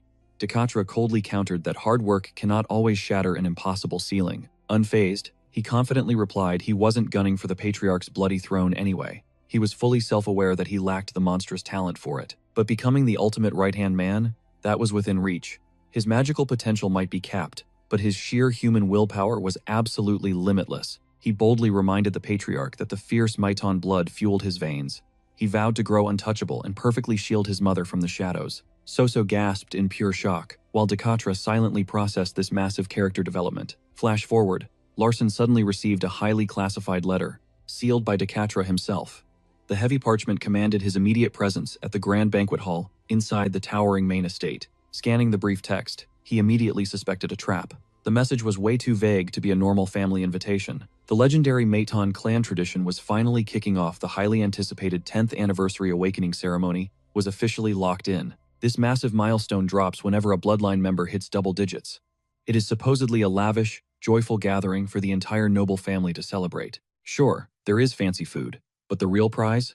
Unlocking their game-changing physical enhancement magic for the very first time. This was not some basic strength buff. It was a once-in-a-lifetime chance to awaken a devastating elemental core or raw mana affinity from the sacred 7 branches: water, raging fire, unbreakable metal, fierce lightning, holy light, solid earth, or pure darkness. Showtime arrived. Slipping into his sleek evening suit, he stared in the mirror, realizing how wildly he had evolved since hijacking this vessel. His muscles were sharper, and his mindset was absolute steel. Striding down the lavish corridors with his maid, he headed straight for the Grand Awakening event. Pushing open the massive banquet doors, he spotted a ridiculous dining table glowing with infinite ambient magic. Honestly, he mentally scoffed at such a massive, flashy waste of gold. He casually asked for his seat assignment. The maid nervously pointed out his chair placed at the absolute furthest, opposite end from the terrifying patriarch. Frowning, he demanded to know where his mother was. The maid flinched, whispering that she had been completely blacklisted from the guest list. He clicked his tongue, muttering that he fully expected this toxic disrespect. Suddenly, Carlton's raging, furious voice echoed as he stormed into the room. Aiming his magical staff right at Larson, Carlton screamed, "Is that really him?" Our boy just flashed a totally calm smile, asking if his wounds had finally healed. Carlton fiercely ground his teeth together, his veins popping. Who did this absolute loser think he was? This former punching bag had leveled up way too fast. Maintaining his icy smirk, Larson taunted that if Carlton blamed his humiliating defeat on a simple distraction, he was free to demand a brutal rematch instantly. But fair warning this time, the beatdown would be absolutely devastating. His power levels had surged insanely since their last clash. Carlton aggressively bumped past his shoulder, hissing a violent promise to crush him into dust. Larson chuckled darkly, daring him to bring it on. Mentally, he noted that raw hatred was honestly way easier to manage than fear. Suddenly, Persia dramatically entered the chat. Flashing a wicked smirk, she purred, teasing her adorable little brother for arriving so early. Did he enjoy playing with stolen toys?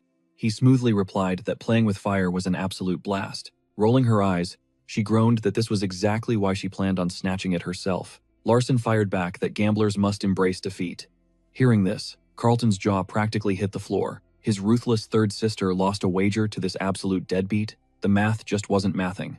The grand doors swung open, revealing their second sister, making our main character freeze. Enter Yahello, the legendary sorceress of the end. He knew this monstrous mage was basically a lock for the patriarch's throne. Despite her chillingly quiet vibe, she'd burn the world for their family's glory. Flexing 7th circle mastery like his third sister, she wielded blinding light magic, paired with suffocating darkness. Ironically, Casson eventually chopped her head off, a wild twist considering she was his childhood crush. Gliding into the chair beside Persia, Yahello noted that their baby brother had undergone a massive glow-up. Larson played it cool, accepting the praise, while internally having a massive panic attack over this suffocating tension. Staring down Persia and Yahello, reality slapped him hard.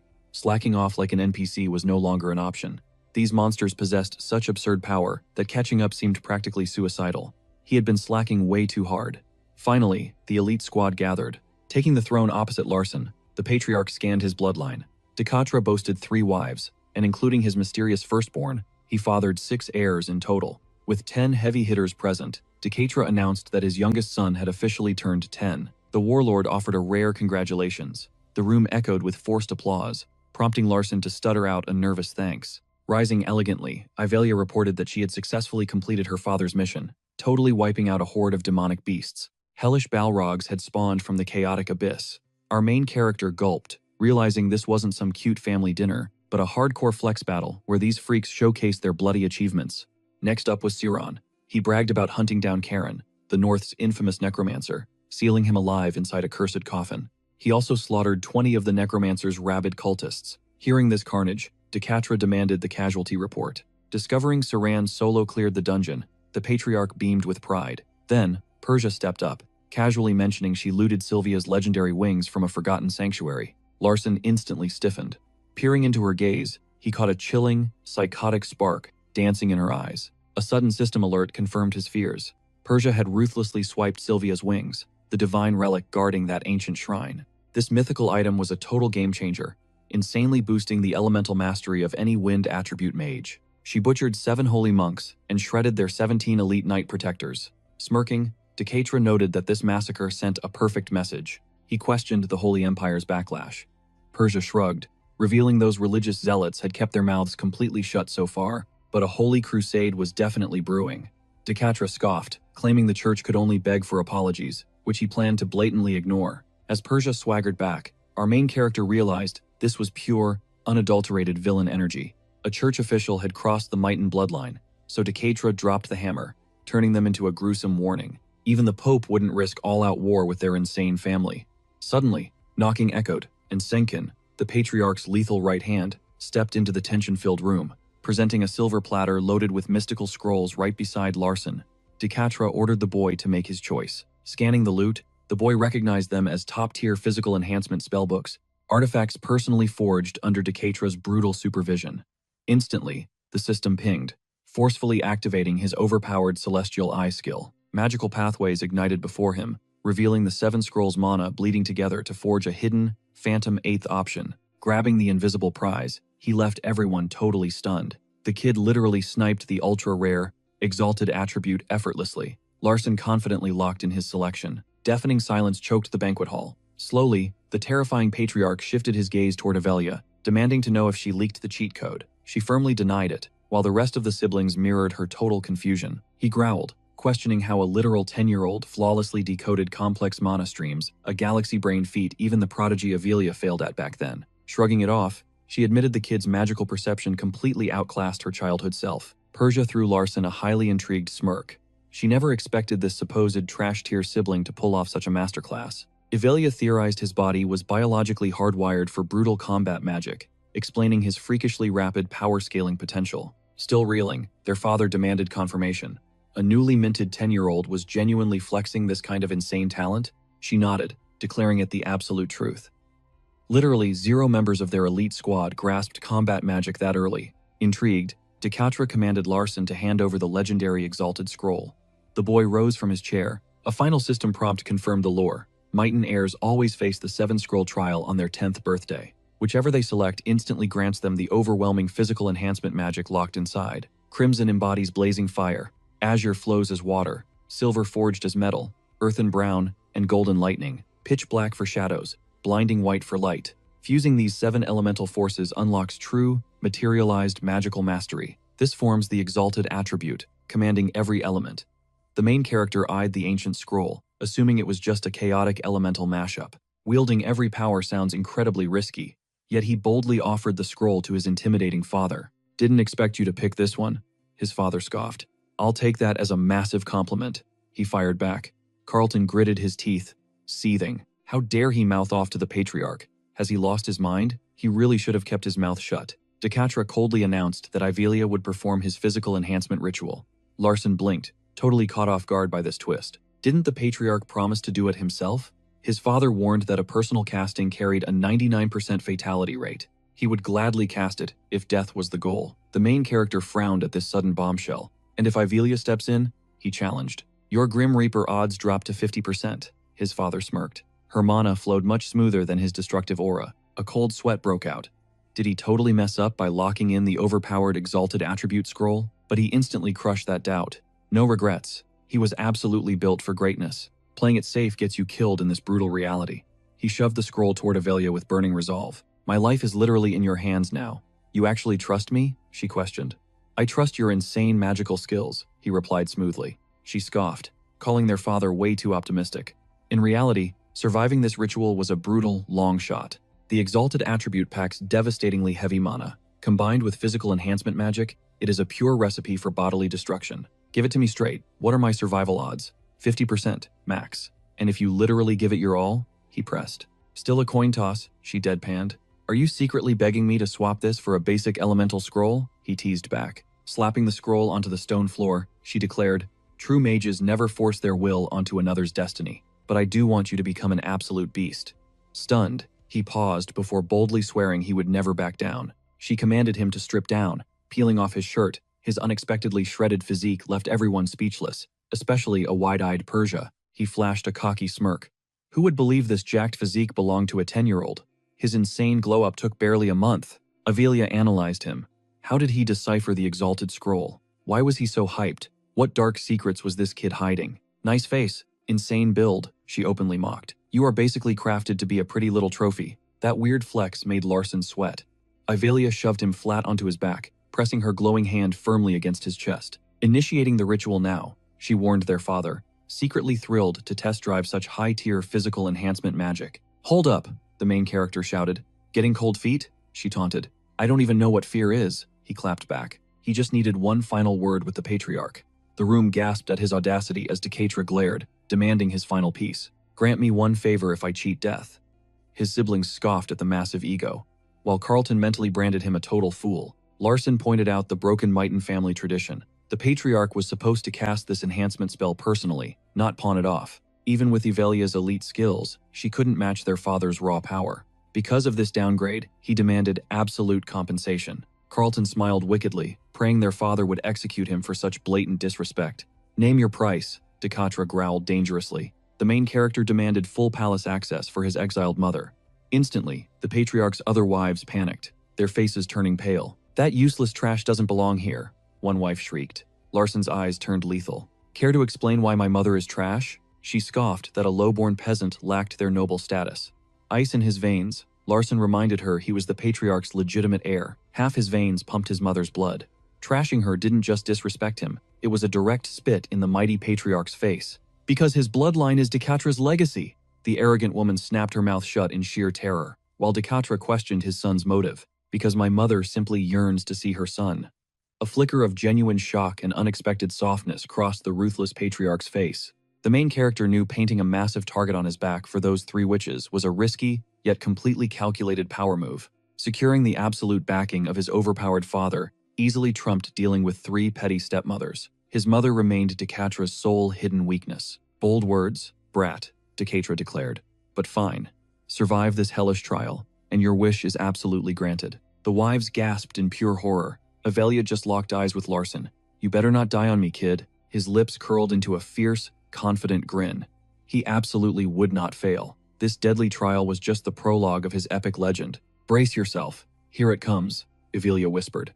Ancient, crackling mana surged around them as the spell ignited. Unimaginable agony ripped through the main character. A searing, brand-like inferno consumed his entire body before a blinding white explosion swallowed his vision completely. Plunged into an absolute void of pitch blackness, a mysterious voice echoed through the shadows, promising him ultimate salvation. Larson scanned the abyss, realizing his arms and legs existed, yet felt utterly paralyzed. Dread crept in. This chilling numbness mirrored a hospital's heavy anesthesia. Just as panic washed over him, a blinding orb of light suddenly ignited ahead. A literal talking orb. Startled by its sudden greeting, our main character instinctively stumbled backward, eyes locked on the glowing anomaly. Could this be the Holy Grail of fire? The entity instantly shot back, questioning Larson's own identity. Baffled, Larson countered, demanding if it was the legendary Grail. He swore he just absorbed a massive physical enhancement spell. Where am I? And why is the Grail here? The glowing orb flared with sheer annoyance, bluntly declaring he was dead wrong. It fiercely rejected the fire title. Instead, it claimed its legendary moniker, the Holy Grail of Ascension. Our main character stood utterly speechless. Larson activated his celestial eye to scan the entity, but the skill completely failed. The Grail scoffed, blaming the Fire Clan's absolutely foolish misunderstanding. Some guy named Curdle had forcefully injected him with fire mana. The orb's flames raged with disgust, snapping that Curdle's identity didn't matter at all. Curdle was merely some legendary, mythical archmage. Hearing that grand title, the puzzle pieces instantly clicked inside Larson's mind. Unlike the great monk Alberto, who was practically a self-proclaimed fairy tale, countless followers actually swore the legendary Curdle truly existed. Surprisingly, the divine relic called him brother and offered its epic support. Larson blinked, completely confused by this weirdly casual bro-zoning. When Larson questioned its methods, the ancient artifact dropped a massive bombshell. His physical vessel was actually insanely unique. Back in ancient times, such overpowered frames were crowned as celestial vessels. His raw physical durability was absolutely unmatched. Yet, even that couldn't handle the massive mana he craved, since his ring was already maxed out. What did he expect absorbing such catastrophic energy would do?